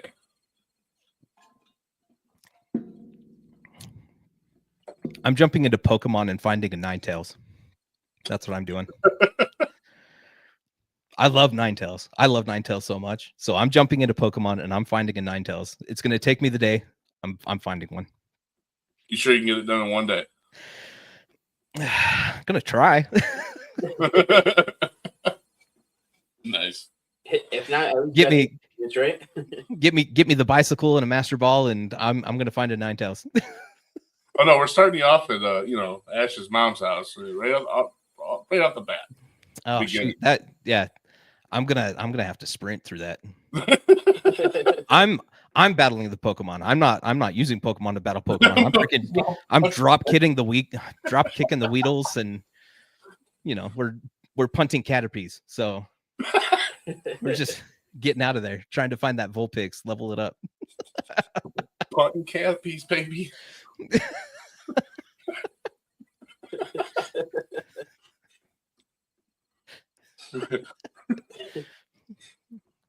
So do you have a go-to, like, I need to laugh video or meme that you tend to go back to if you're just need to brighten the mood? Oh my gosh. There's a few that I save and I go back to every once in a while. I mean, yeah, you have the classics of like, look at all those chickens, like that's amazing. Um, Damn chickens. but there's a shoot. There's one guy who he sings this song, and it's essentially "I Do It Anyway."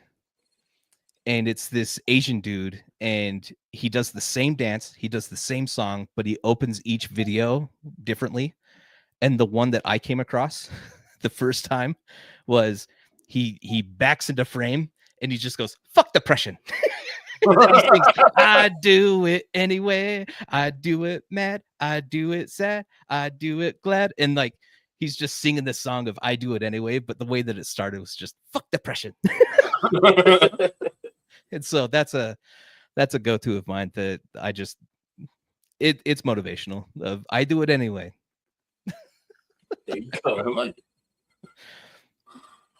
So we've had a kind of a running question going on between a few other streamers, and we decided to kind of keep it in here just because the answers is always flippy floppy. So the question is: would you rather fight 100 duck-sized horses or one horse-sized duck on stream? Duck-sized horses, 100 duck-sized horses. Yep. One horse-sized duck.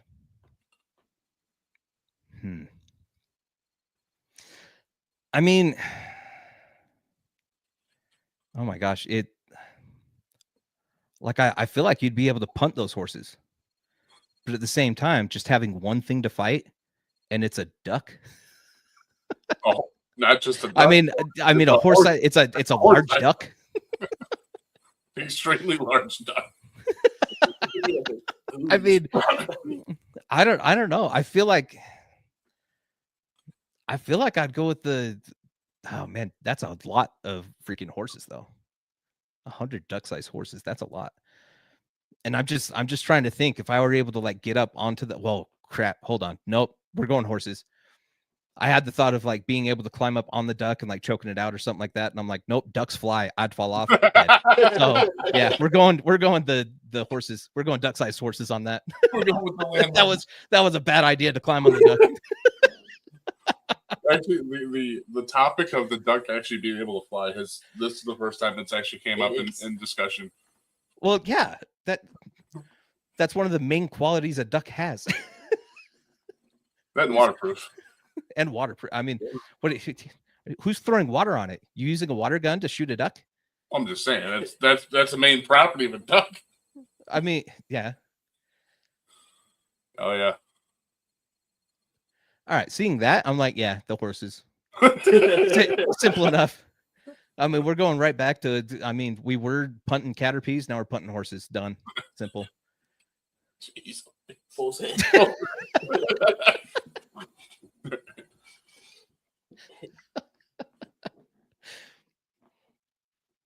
So do you have like a streamer superpower?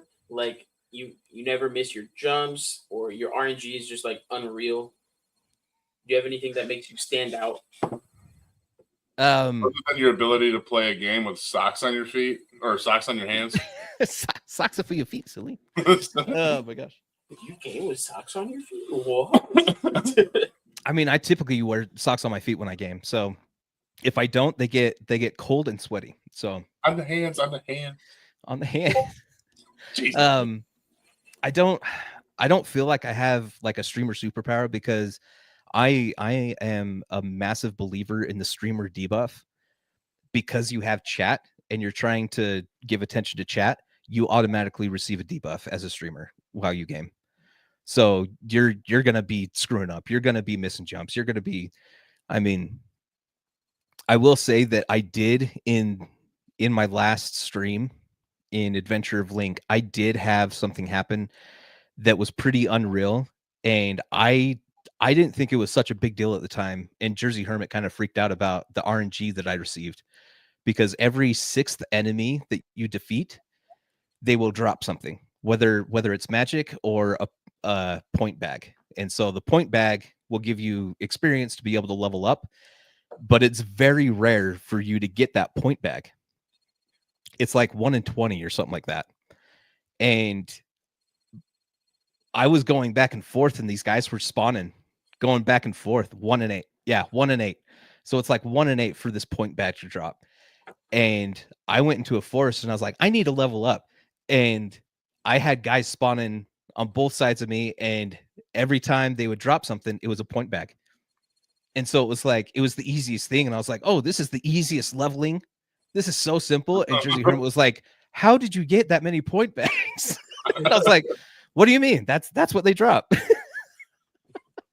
So I had a moment of unreal RNG. Just all of my answers, all of my prayers to RNGesus were answered that day, and I was heard.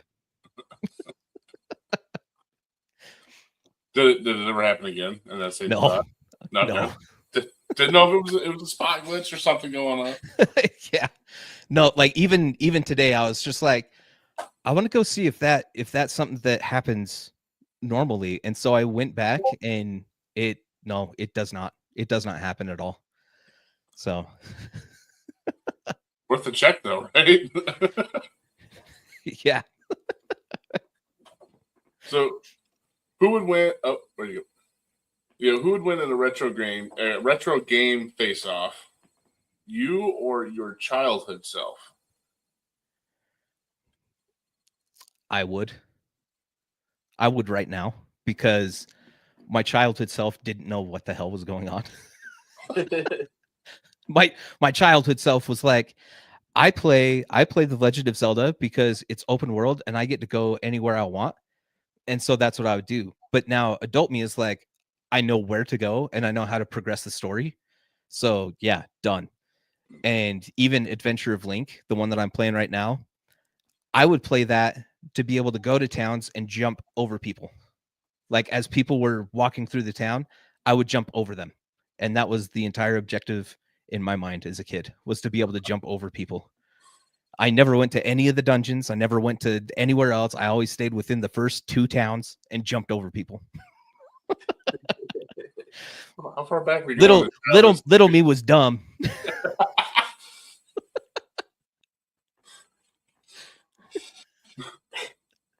So if you had a stream theme song, what would it be? A stream theme song. My gosh, I kind of feel like I kind of have a theme song with getting Risen to make my scenes for me. I kind of feel like I do have a theme song. That's with those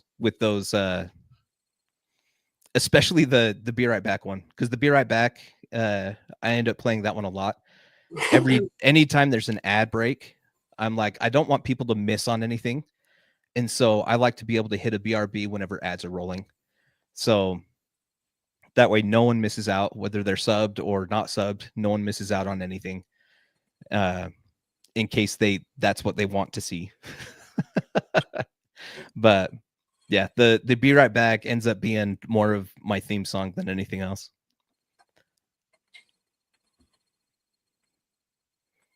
What's a game you're like embarrassingly bad at, but you love to play it anyway?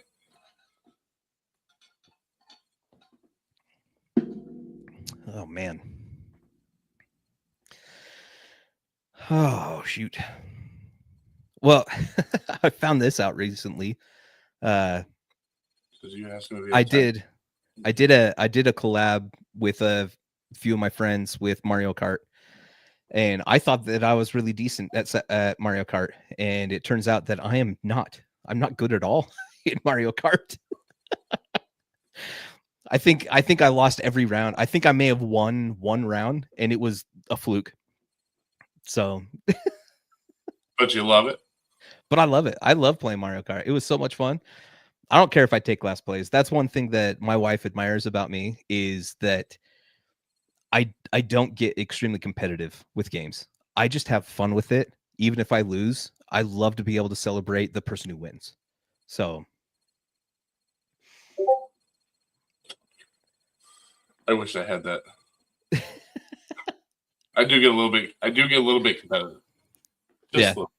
My wife gets extremely competitive, and so it's kind of hard to be able to play games with her when I win.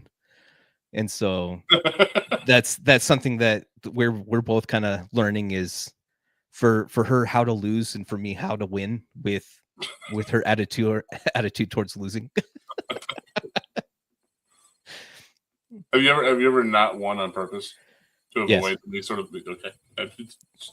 Yes. Yes, I have, and then I made the mistake of telling her about it. Oh, And that was no. That made it even Don't worse. and it was Don't mess up, it was one of those things that I was just like, hey, like you're doing awesome. You're winning a ton of games right now, and I'm trying now. And she was like, what? And I was like, yeah, like a year ago. I may have slipped you some extra cards so that you would have more points. Kind of stuff like Did that. you learn so. from your lesson? I did. I did.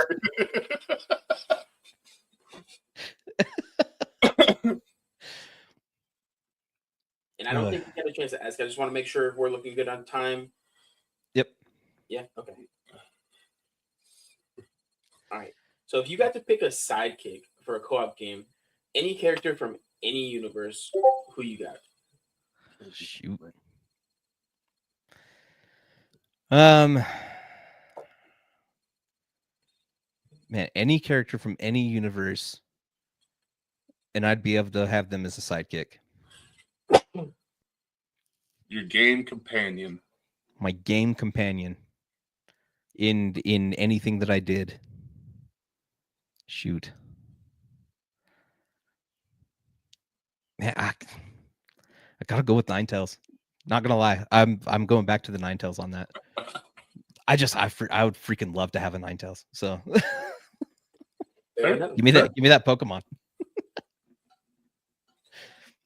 What would your IRL power up be? Like a coffee that gives like 5+ energy or +10 charisma. You know, like what would be the An IRL power up? Shoot. Honestly, I think one of the coolest things in the world is the sensu beans from Dragon Ball.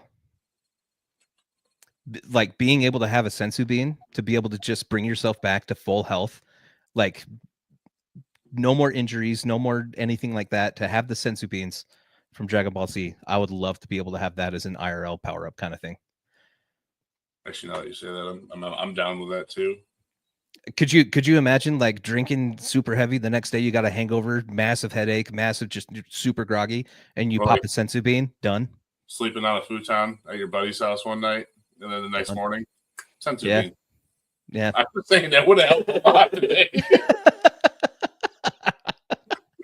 Yeah, I'm down with that. Sensu beans. Give me sensu beans and the Ninetales, man.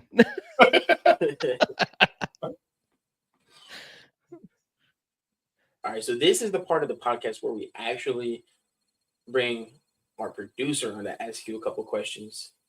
All right. This is questions with the producer.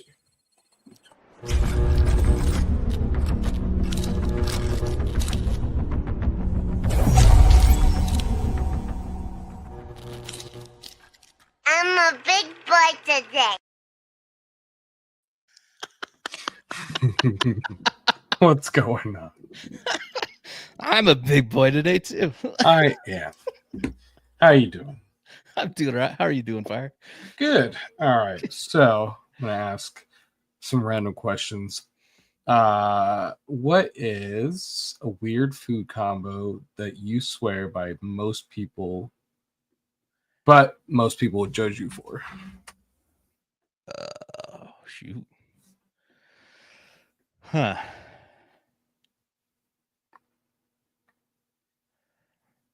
See, I'd have to think about that. What's something that I combined that is weird? Honestly, I feel like a lot of my stuff is super normal. Oh man. The only thing really coming to mind, and it's it's super normal, is you make a thing of mac and cheese and you dump a can of chili in it, and so you just got chili mac. Like I used to do that every week for a while. I can do with that. I like that.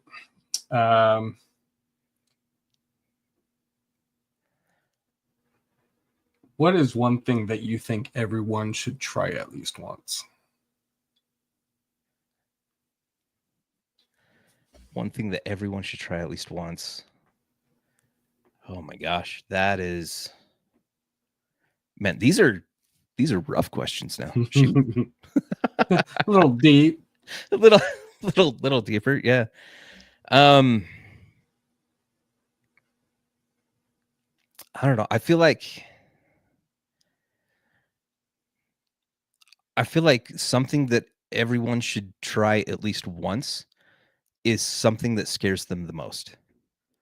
So whether that is, doing karaoke in front of a full bar or skydiving, you find something that scares the hell out of you and you do it at least once.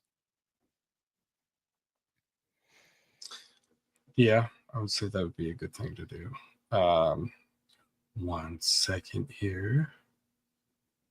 Virtual Trash Panda, thank you for the raid. Move yourself in. Rain, rain, make them remember you. Push through hell and rain, rain, I will remember you. Rain. Welcome in, welcome. Let's see. If you could swap lives with any fictional character for a day, who would it be? Ooh, swapping lives with a fictional character. With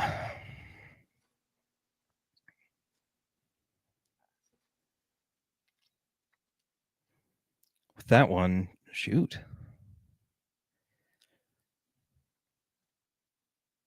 Like Link, Zelda. I mean, yeah.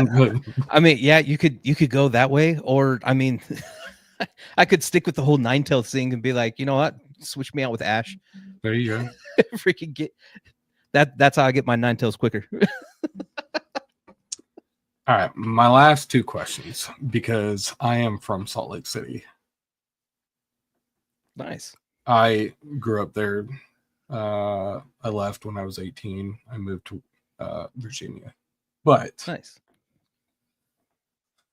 Favorite ski resort? Favorite ski resort? Oh my Yes. gosh. So with that, so I actually went to ski school at Nordic Valley, and that was just the most trashy hills. I ended up really liking Brighton though. It's not bad. So I every year I go to Park City Resort. Park City, nice. Yeah. Let's see. What if someone were to visit Utah for the first time? Where would you send them? Oh my gosh. Well, I mean, I guess that depends, because I mean, with you being from Utah, you understand just the insane diversity of Utah. Of northern Utah just has the rolling green hills, and southern Utah has the red rocks. And so honestly, I think something that would be awesome for someone first time visiting in Utah, if it happened to be during a full moon, take them to Goblin Valley. I think that'd be awesome. That'd be good. Tell them about skinwalkers and everything, and then just get them real scared. Yeah. No, I left there. I haven't been back in a while, but I left there. There's so much now, and it's just crazy how much Utah has grown, how much Salt Lake City is. Oh yeah, for sure. So, yeah. Let's see. One more question, actually.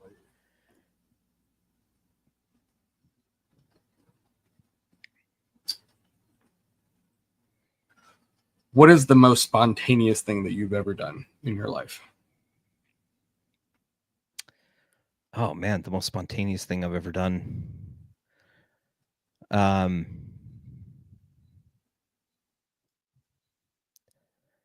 so, well, I guess, man, they weren't necessarily spontaneous. They were, however, like they were somewhat planned, but they were not things that I typically do. So being in Utah, I was raised Mormon, and around the age of 18 or so, young men will go out on missions. And in the whole culture of the Mormon church, stuff like that, it's sort of recognized that when you go on a mission, you come back as a man, kind of thing. So you leave as a boy, you come back as a man. And so a group of my buddies, we were all like, let's do like a last hurrah before each of us go out on a mission, kind of thing. And so we all chose a thing that we would do, and we would do them together as a group of friends, as boys, just the last hurrah as a boy before we become men. And what we ended up doing was with one of my buddies, we went skydiving. That was amazing. With one of my buddies, we ended up going to Bear Lake.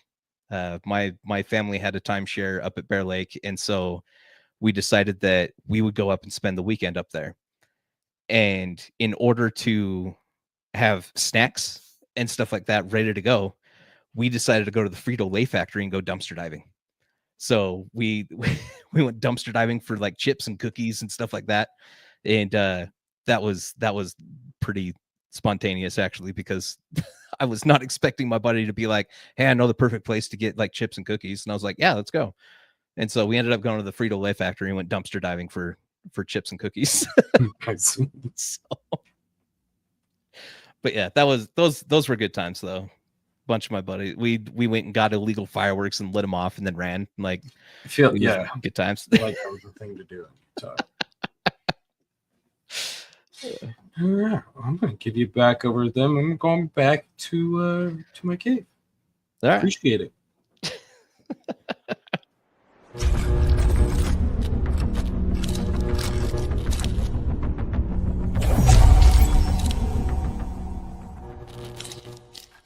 I'm a big boy today.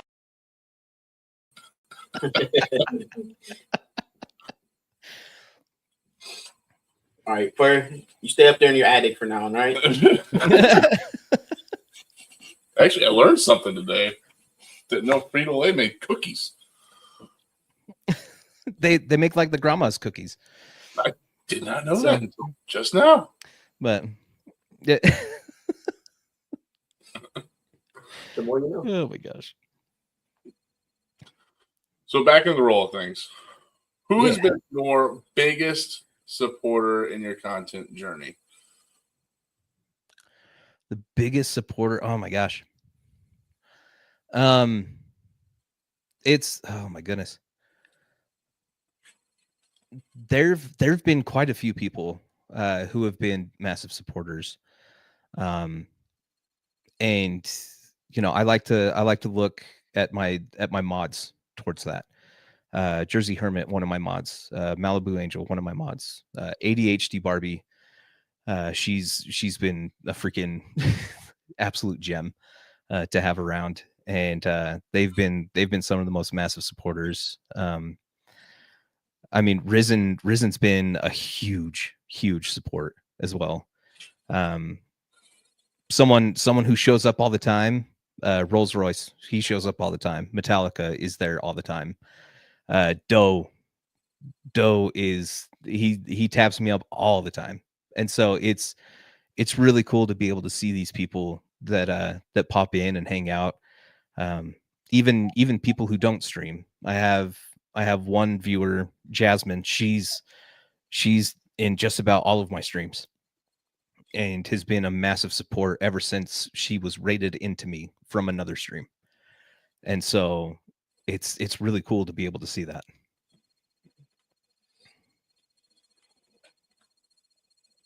So outside of streaming, what's something that you're really passionate about? Oh man. I feel like streaming has kind of consumed my life. because that's now what I do is I'm in streams all the time, and I'm making videos. Something that I have thought about doing, and so I've started researching, is voice acting. So I think that would be a fun little thing to do on the side as well, is being able to find a place to be able to start into voice acting somewhere. So that's something that I'm starting to get more into. So my ADHD has kind of steered me towards there. I've got the equipment. So now I'm doing the research part now. It's something that you take very seriously. I mean, through this entire interview, I picked up that you do your research. Yeah. But also to be expected from a numbers guy such as yourself, like the one kid that comes out of school actually liking math. Yeah. Well, the thing with me is it wasn't so much that I liked math. I loved money. And my typical afternoon on a Sunday would be taking out a massive jar of coins and counting them to see how much money I had in my jar. Like I loved it. And so actually when I went to school, I was like, I'm going to go into finance. It's all about money. Like I love being able to, do finances and stuff. And then I have my brother-in-law tell me, hey, if you're going to go into finance, just do accounting, because any place that takes a finance degree will take an accounting degree, but not any place that takes an accounting degree will take a finance degree. So you have more options as an accountant than you do as a finance person. So I was like, okay. So I went into in accounting instead of finance. Smart play. So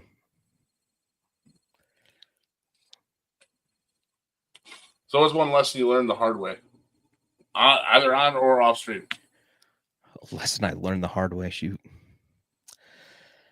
I didn't specifically ask for one, but the way you said that made me think that there may have been a couple. I mean, I feel like there has been a couple of lessons that I've had to learn the hard way. I mean, going back to telling my wife that I cheated on her behalf to help her win was a hard lesson. I think it's the most valid one. Yeah, I think of the absolutely. night. But oh man, but yeah, something that I've had to learn the hard way is how to network. Because it was really hard being able to go into streams and not, because it's like in the initial going out and networking and stuff like that, it's like you want people to be able to come and support you. Like you want to be able to go out and support people, but you do want that support in return. And so having that lesson of not everyone that you support is going to come and support you. I mean, that was a bit of a hard lesson to learn. But now it's become something that I completely embrace, is that I go out and support because I want to support you. I want to be able to be there for you. Whether or not you're there for me, I enjoy what you do and I want to see you succeed. And so I know that not everybody has the time to be able to come into my stream. I know that not everybody has the availability kind of thing. They have real life going on. They have other things that they're doing. They have other people that they're supporting. The fact that there's over 7 million people streaming on Twitch, and the people who show up to my stream took the time to come hang out with me. Like I'm super appreciative. But going out, supporting people, expecting that support in return, that was a hard lesson that I had to learn. And since then, I have been able to fully embrace.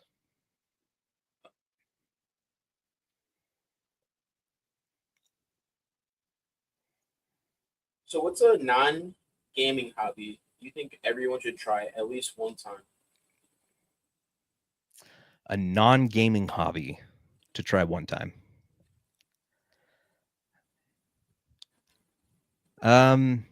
Music. Oh, okay. I would say music. Whether it's singing or learning an instrument, I would say music. I think that that is such an awesome skill to be able to have. And I do have a little bit of musical ability, but I wish I had more. And what musical ability do you have? So growing up, my parents, the way that they raised us kids was you started off in soccer and piano, and then in junior high you could choose a different instrument if you wanted, or go into choir. And then in high school you could choose between sports or music. I ended up going into percussion. And so I grew up playing the piano, and then when I got into high school, I ended up dropping soccer and going into percussion. So I was in the pit, which is percussion and training. And so I was on the xylophones and the timpanis and the chimes. I ended up on the drum line for a year, and then went back to the pit because the pit was more fun. And so I have a keyboard, but I don't have anywhere to put it up. And so I want to be able to pull out my keyboard and play it. But one thing that I have been playing around with and I want to be able to implement in my streams is I have a ukulele, and I learned how to play the ukulele while I was in North Carolina, from one of my buddies in North Carolina. And when I got home, my parents took me and my little sister to Hawaii for Christmas. And while we were there, they were like, well, you play the ukulele now, so let's buy you a ukulele. And so I was like, okay, so I have a ukulele, and I would love to be able to implement this on stream. I'm so out of practice, and that's why I say I wish I had more musical talent, is so that I'd be able to implement this more.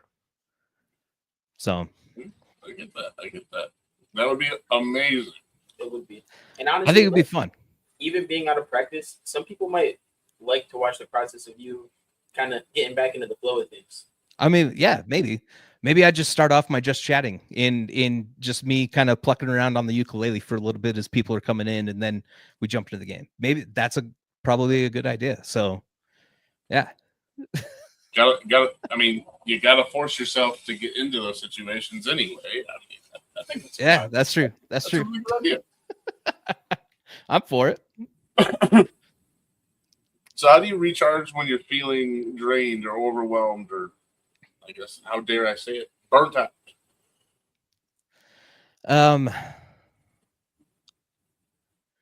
Spending time with my wife and my dogs. And this is why on the weekends I'm not really online much. And so, like, I'm not really in Discords. I'm not really in streams on the weekends. On Sundays, like, I'll do my stream, I'll raid out, and then I'll have that person pulled up for the rest of the day, kind of thing. Because I'll raid out, I'll talk to them for a little bit, then I'll be like, okay, I need to do my post stream, and then after that, I go spend time with my wife. Because I'm doing this from 8 to 5 on, Monday through Friday. This is what I'm doing, is I'm in here, I'm in streams, I'm supporting other people, and doing that 7 days a week, that's going to burn you out.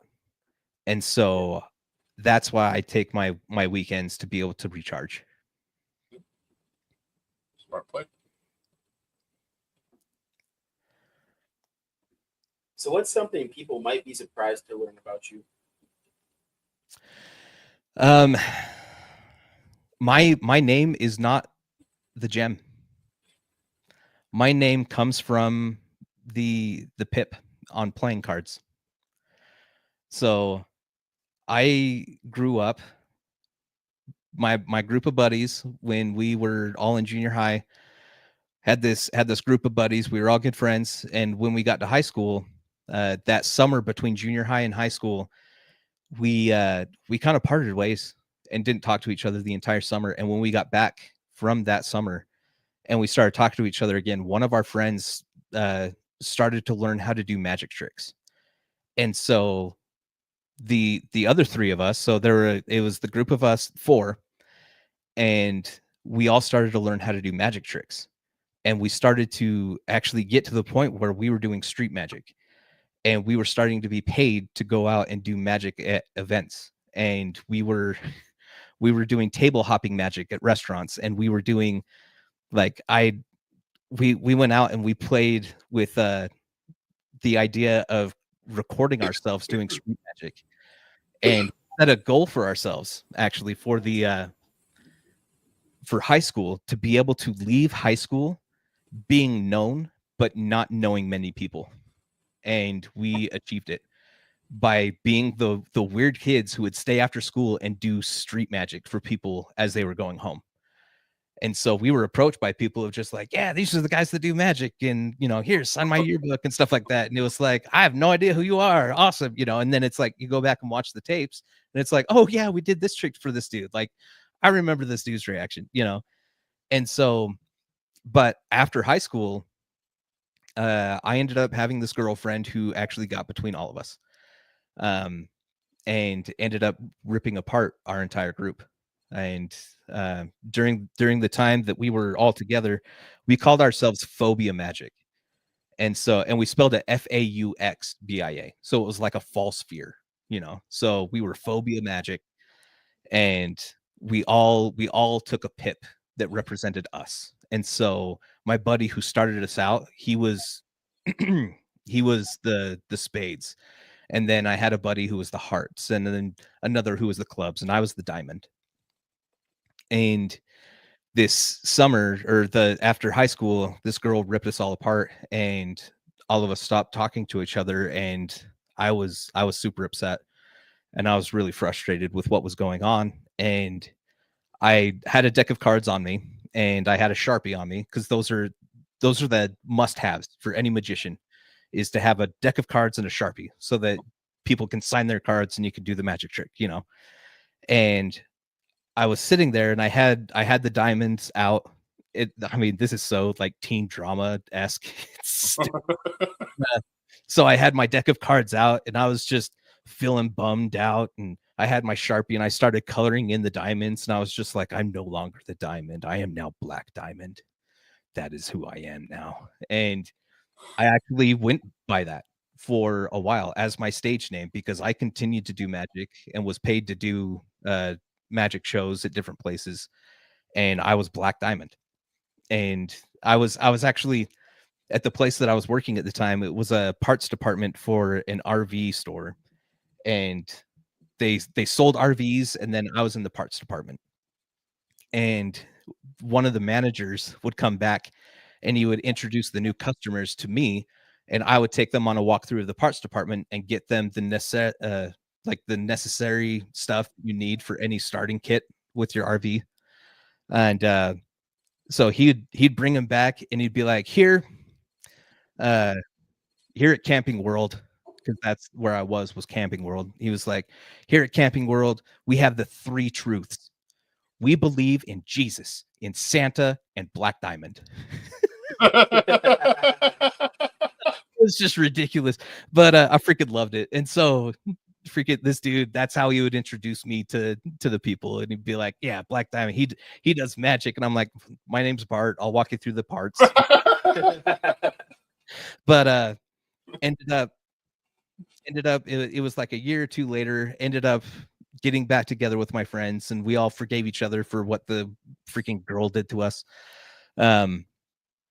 And we ended up being really good friends, and I freaking love those guys. And one of them talked me into getting an Xbox, and I ended up using Black Diamond, but Black Diamond was already taken. It was already taken. So I ended up throwing up the X's, having a 3, and x3lackDiamondx. That has been my gamer tag since I got an Xbox 360, and I've stuck with it since. And so it might be surprising for people to know that the Black Diamond is not the gem, but it is because of magic.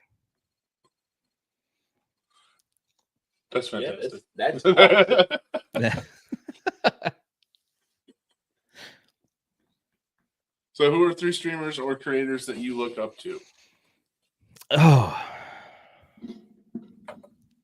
So one of the big time streamers that I look up to is Ludwig. Ludwig seems like such a freaking chill dude, and I've listened to a lot of his advice, and I've actually implemented a lot of his advice. But I really enjoyed Ludwig and his content, and so that's one streamer. Like I mentioned before, another big streamer that I kind of look up to is Queso, with his ability to be able to handle trolls and to be able to play with trolls and, you know, benefit from it essentially. And then to get down more to a personal level, Risen Nephilim, I look up to him so much. For me starting out streaming and me jumping into these discords, he was one of the first people that I jumped into. And like I said, he dropped everything he was doing. He had a bunch of people in his stream. He dropped everything he was doing to be able to address this new person and be like, oh yeah, this game is awesome. Let me show you around, like, let me show you why this is so cool. And so for him to be able to just drop everything and be super personable with me as a new chatter, like, that was really cool. And so, and since then it's been, he's been able to do these amazing things, and I look up to him, and I essentially want to follow in the footsteps of Risen, kind of thing. And so at a more family friendly rate though. And then we go full Risen. Never go full Risen. Yo, Phenom, and Greasy, appreciate you guys being here.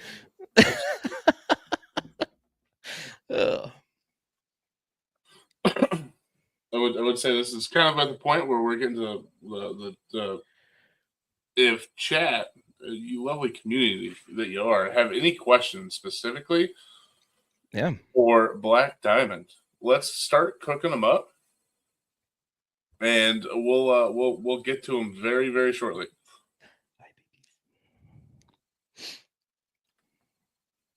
All right, if this was your final stream, what message would you want to leave your community? If this were my final stream, the message that I would want to leave is just thank you for everything that you've been able to do for me, for all of the love, the support, the generosity, for everything that you've been able to do for me and my family. I feel like there's nothing that I would be able to do to fully repay or be able to give back to you what you've been able to do for me. It's absolutely incredible. All of you are absolutely incredible. And so just know that I love you and I appreciate you. And, when it comes down to it, be kind, have fun, stay young, drink milk. Yep, don't forget the milk. Don't forget the milk. Build up those bones.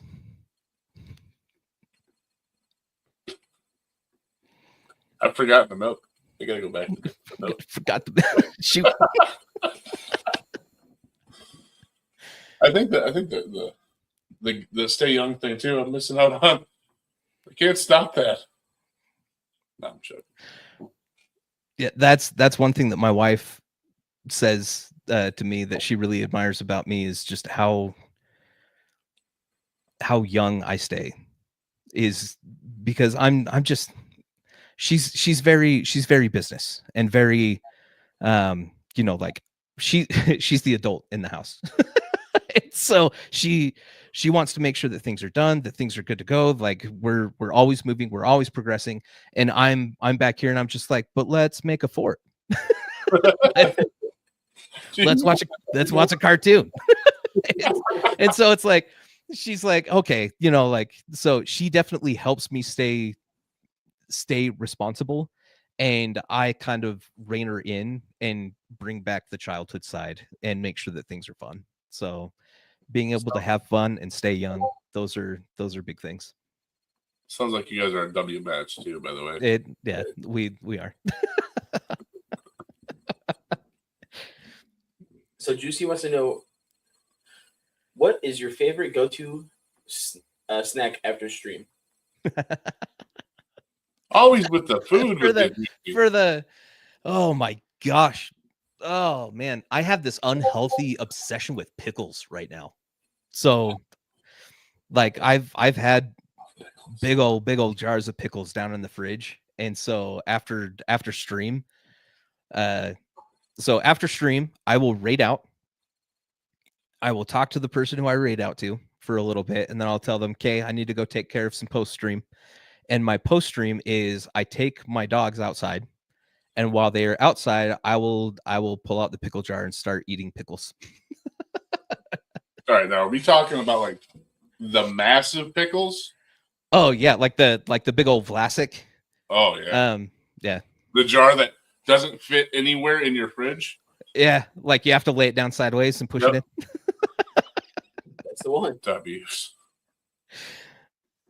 Dill pickle. I went down to the dairy earlier today because we have a dairy near us that has milk and eggs and stuff like that, and they brought out cheese curds.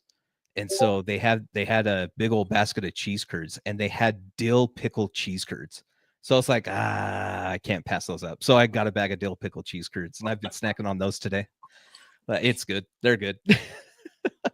I will have to say, my pickle. I was about to say a bad word, not that. My obsession with pickles, like that was like the really big pickles a long time ago. So like my go-to now is the dill hamburger chips. Oh yeah, and it just pop them in. Like whatever, whole bowl of those. You eat Grillos, the garlic pickles. Those ones are fantastic. You get those at like Costco or something like that. Those ones are fantastic. That's what I have right now is the Grillos garlic pickles. Have you had the zesty ones yet? I haven't had the zesty ones, no. I like the zesty pickles. The zesty pickles? All right. Oh, yeah. Fried pickle chips for the win. Oh my gosh. My brother made spicy pickles one year. Like he bottled his own pickles and put jalapenos in there with them. And so making burgers and putting those spicy pickles on the burgers, it was so freaking good. When you say making your own pickles, the only thing I can think about is that Seth Rogen movie where he's out on the street with the just grabbing stuff from the trash and throwing. Have you seen? I've actually seen the clip. Like I'd never seen the movie, but I saw that clip scrolling through like freaking Instagram or something. But yeah, I saw that clip, so I know what you're talking about. And everybody's like, "Oh, these are the best pickles ever." They're like, "Oh, are these artisanal?" Like, yeah. $4. But bring back the jar. Oh, it was fantastic. Oh man. Yeah. Okay. So, is there anything that you would like to add to the interview, be it just an informational, anything that you want the community to know about, something upcoming, or anything that we may have missed? Just as a reminder, things that I usually hit on my stream that I like to tell people. Well, just going back to that business idea of being able to be a bookkeeper for streamers, I think that would be awesome. And I would love to be able to do that for people. And so I am kind of playing around with that idea, and I'm totally open to being able to talk to people about it and being able to help them out. Because I would love to start that as like a side business. But again, what I'm actively trying to do right now is grow outside of Twitch to bring people into Twitch. And so if you're not following me on any of the socials, like I would absolutely love it if you were able to follow me on the socials. If you go to my page in my About Me, I have links to them all in my About Me. And this is all in an effort to be able to obtain that end goal of You know, attending TwitchCon in October as a Twitch partner. I know. And so that's the Like, big thing that I'm trying to do right now.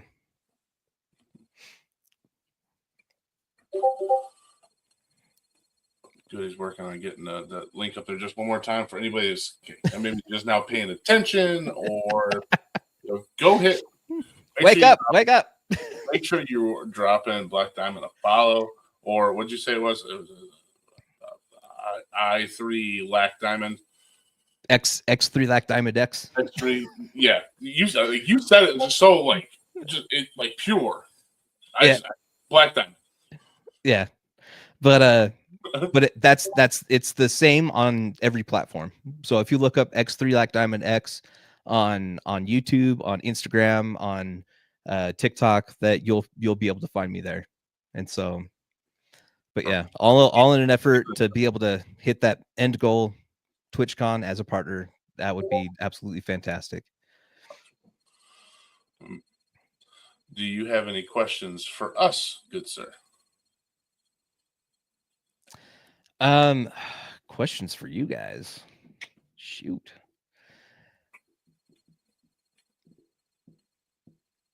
I mean, do you guys have any pre-stream rituals that you do? I mean, you did say that you were a little out of your zone today before getting on. Are there any things that you do before you jump on stream to be able to make sure that you're stream ready?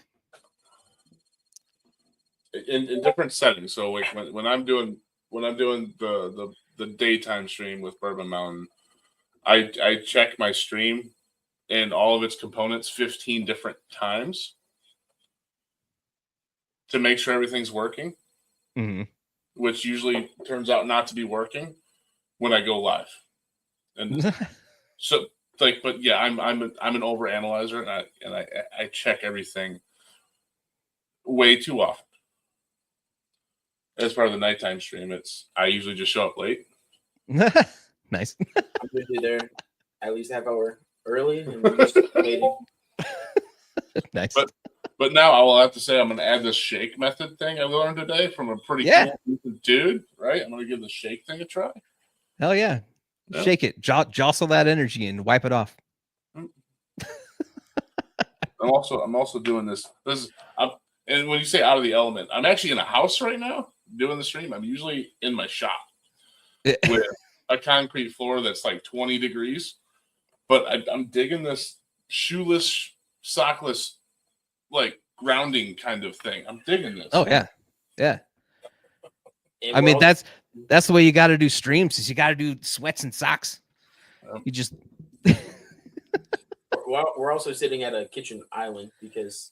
Oh, nice. The rest of his house is torn down. Yeah, we're getting ready to hop in a U-Haul early tomorrow morning and head back to Michigan. Oh shoot! Oh, I forgot to sing "Bye Bye Bye" before. I do not sing that before streams. That is a during stream. That's how horrible I do that. You think I practice before? I don't know, right? Red told me about your shower habits. Shower habit. That's just weird. I was helping her with her stream, and she was like, "I wish my dad never hung out with you." Now we just start singing random songs in the shower. I do. I like singing is fun. Anyway, well, with that being said, we do have one final question for you. Where would you like to send this beautiful community? Who would you like us to raid? Oh, hell yeah. Let me bop this up. Excuse me while I whip this out. I don't know why, but the thing I've been saying lately is let me bop this up. Let me bop it out. Everything's being bopped right now, so it's like I don't know why. It's a lot of bopping happen.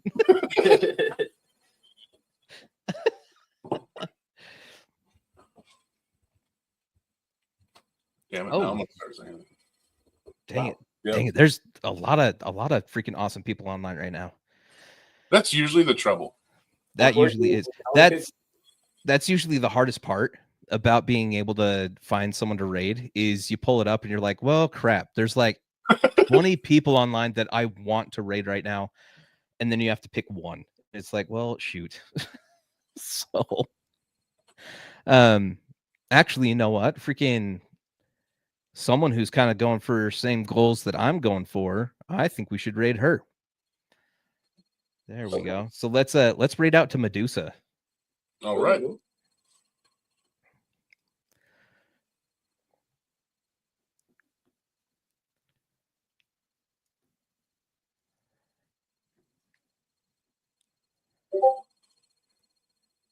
There we go. Heck yeah. But yeah, you guys, I've had so much fun on this. Like, this was a ton of fun. I really appreciate you guys and for having me on. Thank you so much. We're so happy that you were able to make it. And you decided to say yes. And even though we had some back and forth with the whole what dates we were going to do it. It's all good. I'm so glad we didn't miss it. Truly. It was it was a blast of a time. Absolutely. And, yeah, I know you're always going to be welcome back onto the show anytime you would like. Heck yeah. Or do we got it going? Yeah. Oh, that's right. I got you. Like I said, out of our element. Yep, out of our element. Nah, it's all good. So appreciate everyone coming and hang out with us tonight. Diamond, appreciate you coming on, hanging out with us. It was an absolute blast getting to know you, getting to know that you're a magician. Like, mind blowing. I appreciate you guys. Thank you. Guys, if you haven't already, make sure you guys check out Black Diamond on Twitch as well as his other socials. He's on Twitter, Instagram, TikTok, Facebook, YouTube, and YouTube. Correct? Yeah. I don't think I have a Facebook. Scratch Facebook. Like, I think I may have set one up, but I don't use it. There you go. Well, go follow him anyway. He might be using it soon. So we're gonna head out of here. We're gonna go show Medusa some love. We appreciate each and every one of you for being here tonight, and we will catch you guys next time. Much love, guys. Yeah. Welcome to Goodies Corn Hub, where the corn is always popping. Got kernels hot and buttery, no sign of it ever stopping. From caramel to cheddar and everything in between. Hit that subscribe button and join the corn loving scene. Goodies Corn Hub, it's the place to be. The corn's so good, it's amazing. You see, subscribe today, don't you delay. Join the hub and let's shout, hooray!